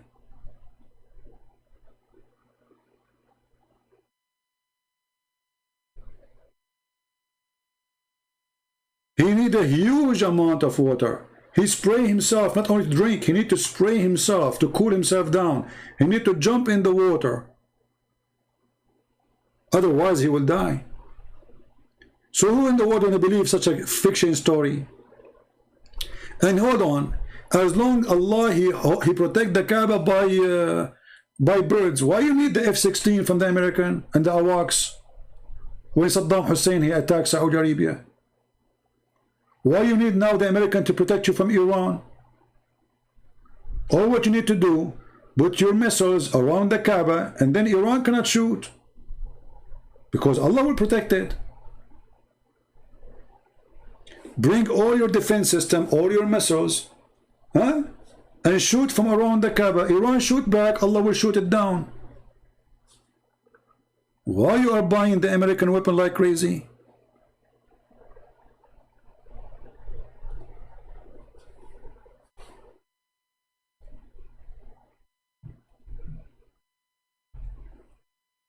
So, you know, this is always a joke. And the funny, Allah he protect the Kaaba when the Kaaba was surrounded by more than 300 idols. Against what? Against a Christian army. Isn't Muhammad, he said the Jews and the Christians, they will go to heaven? So why Allah do not want the Christians to free the Kaaba from the pagan?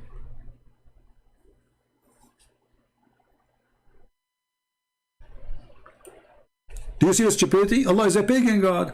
If the one controlled the Kaaba at that time, they are pagan. Why Allah don't want the Christians to take over? Which one is better? Somebody have 360 idols around the Kaaba, or Christians? So Allah, he don't want the Christians, he preferred the 360 pagan God.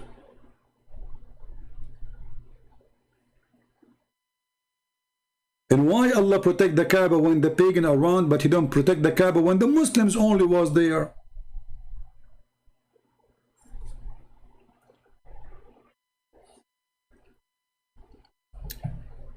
Let me see if I can find you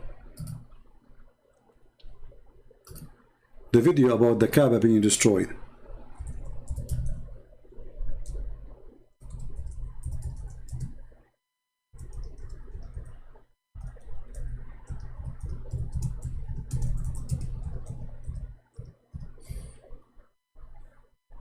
Here we go. This is a sheikh, his name is Muhammad Hassan.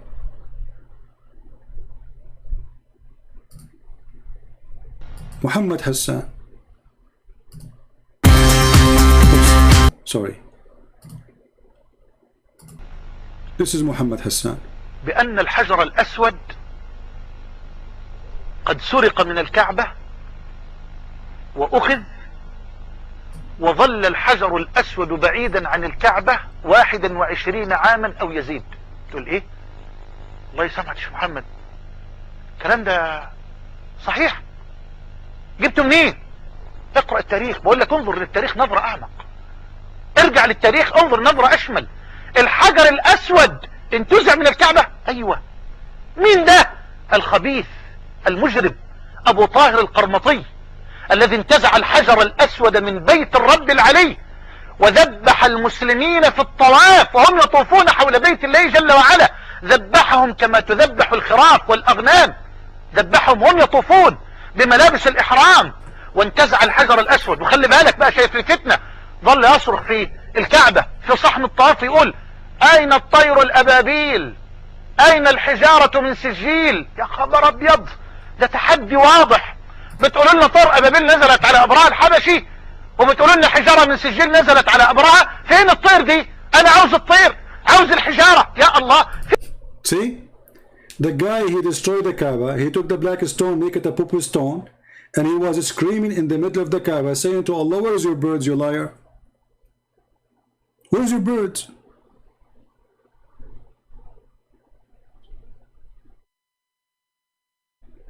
Muslims, are you there? And this is your sheikh, he's a famous sheikh in Egypt. I clean my shoes always with his beard. He is explaining to you that he was shouting, saying, Allah, where is your bird, huh? What you can do about it? Here we go. I destroyed the Kaaba. I destroyed the Kaaba. I took the black stone. I'm going to piss on it. What you can do about it? What Allah he did? Nothing. The Muslim, they have to pay him back money to get the black stone. And what the Muslim they got today? Did he even give them the black stone? He gave them little rocks. They did not get the black stone.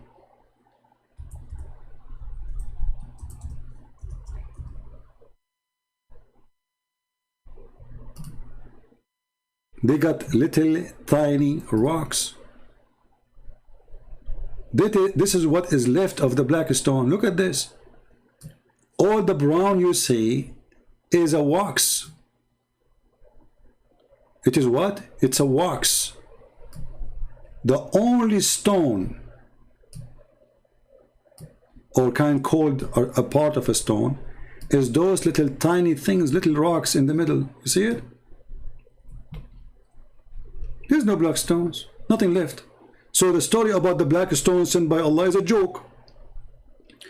Why Allah could not protect his stone? Where is the stone? Look what happened. Look what we have today. The Muslim, they go to Hajj kissing black stone. No, they don't. They are kissing little rocks. And the Saudi, they insert it inside wax. This is why they have guards and they have a camera installed there. So if somebody tried to pick it up by a little knife or something, or even by his nails, he will not be able. Erdogan, he have one of the rocks of the black stone. He's proud about stealing it from the black stone. Imagine the Turkish, they stole a rock from the black stone. So now they have 1, 2, 3, 4, 5, 6. Erdogan, he have one. There are 7. He claimed that this is one from here. Small, tiny one. Erdogan, he stole a stone from the stone of Allah. And Allah was not able to stop the Turkish from stealing his stone. And yet they say to you, the black stone is sent by Allah. Okay, and it's going to witness for you in the judgment day. It's going to have a mouth and a tongue. But as you see, nothing left of it. What a stupid religion. Anyone have little brain, he will notice that this is a joke. This is just a pure pagan cult. If the black stone is sent by Allah, then Allah should keep the black stone until the judgment day. But to say to me now there's nothing left except some wax, and we go and kiss wax, and the wax is fixed by a guy from Pakistan, you can go right now and search in YouTube maintenance for the black stone. I'm not joking. Search for maintenance for the black stone for the Kaaba.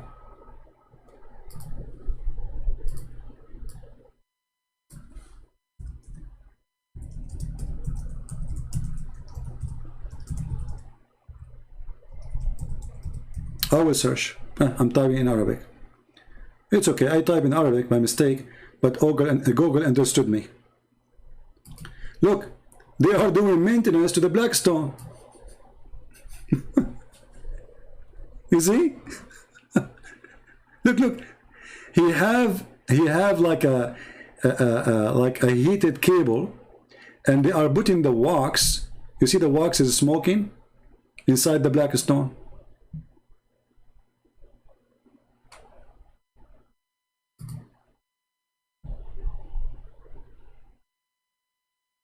Your God, he need a maintenance to his stone, which he sent to witness for you in the judgment day. So without maintenance, the stone is gone. There's nothing left. Do we need to make maintenance to Allah Shin too? We have maintenance for the Quran. We have maintenance to the Kaaba. We have maintenance to black stone. Islam, all of it need maintenance. It's a pocket is leaking, and we have to put fingers in every hole to stop the leak. Good luck. Anyway, I hope we have a good time for today. Don't forget to download the video, share it with your friends. I will try to make shorter videos, but this is what happened. I plan to go for short video. Honestly, like today I was saying to myself, let me go there for 20 minutes. Can you believe it? Let me go there for 20 minutes. And now it's 3 hours and 13 minutes. So I need to put an alarm next to me. And that's it. I say 20 minutes. I will make it 20 minutes when the alarm is done. Anyway, guys, I love you very much. I appreciate all of you. I pray that the Lord will open the eyes of the Muslims. Don't hate them. Love them. They are victims of the stupid and the cult. They are victims of the criminal Muhammad. They are victims. They think we hate them. We don't. Because we are Christians. And we are here to save them and to bring them back to the Lord, to Christ himself. Christ, he came for the sick, not for the healthy. So we are not here to fight with Muslims. We are here to fight with lies. We are here to destroy the lies. Muslims are believers in lies. They are victims. We do not want to destroy them. We want to save them. We don't want to fight with Muslims. We want to show them the truth. And the truth is always the truth. Nobody can change it, and nobody can delete it, and nobody can destroy it. The truth, my friend, will set you free. with Christ alone, truth will be with you always. As you see, Muhammad is nothing but fictions, virgins, boys, river of wine, river of milk. This is not God. This is a pimp house. This is a bar. This is an open buffet. This is a messed up, noisy, garbage place. This is not a place where God can be. You see, in the presence of God, a silence or a noise will be, which is going to present happiness, not a noise of madness and drinking. The noise can be praising the Lord. The noise can be worshiping the Lord. But the noise cannot be a bunch of drunk people drinking non-stop and having sex. That is not the house of the Lord. The Messiah, our Lord, he flipped the tables of the Jews for just buying and selling in the courtyard of the temple. Muhammad, he taught his people that in the presence of Allah, in the house of Allah, they will be having sex non-stop, and each one of them will have 70 years orgasm. A sexual maniac promise, perverted cult, the God of sex. So for us as a Christians, we are waiting for the holiness of Christ to come back. He was holy when he was here, and he is holy when he come back, and he is always holy wherever he is. With Allah, there is no holiness. And remember the Messiah, he said something very important. I want every Christian to make it as a guideline for his life. From their fruit you shall know them, not from their names. If Muhammad was a person who is of God, then his fruit should be a fruit of God. But all of us, we knew that Muhammad, his fruit is evil, is ugly, is disgusting, and there's no God is there. From their fruit, my friend, not from their names. Muhammad, he changed his name to be the praised one because he wanted to be God. He wanted to replace Jesus, actually. He wanted to be the praised one. That's why he called himself the praised one. And that name alone telling you that he is the devil. For only devil will accept to be called the praised one. If you ask me, do you like to be called the praised one? I would say that is an insult to my God. I am not the praised one. How I can be? No prophet can be the praised one. That is a title should be given only to God. So how Muslims, they call their prophet the praised one? They worship him. He took over. He is the devil. The devil, he come from your window, regardless of what kind of window it is. If your window is God, if your door is religious, he will come to you from the door, religion. If your window is sex, he will come from the sex. He changed his format, he changed his uniform, he changed his name, he changed his look. But the fruit is always ugly, and so is Muhammad. God never promised us to be perverted. It is to be perverted to think about going to a place is the house of God and there's nothing there but sex with women you never met. Sex with women you never saw. Sex with women, they are made for sex. That is disgusting. If this is God, so what is pimp and what is Satan? The funny is that Muslims, when they make a movie and they try to present for you some Christians in the movie, they show the Christians are people who they are drunk, wearing naked clothes, etc. But in the same time, in the other side, they show you that when they go to heaven, they will be the naked one. They will be the one having sex non-stop, and they will be the one drinking river of wine. See the contradiction? And not to forget that Muslims in earth, they have unlimited number of sex too. And actually, we should make more videos of Shabir Ali, who said that Muslim men, they can have sex with more than 4, if you remember. This is the video we showed just a few days ago. I still have it open here actually. It says, question and answer, why did the Prophet Muhammad have more than 4 wives? And the answer of Shabir Ali was that there is nowhere in the Quran indicate that the Muslim man, he can have 4 women. We should talk about this one, should talk a special video about this topic, so Muslims can be aware of how 6 maniac the promises of the one who made Quran. Disgusting. Thank you, God bless you, and see you soon again. Christ is Lord, Islam is false. Take care.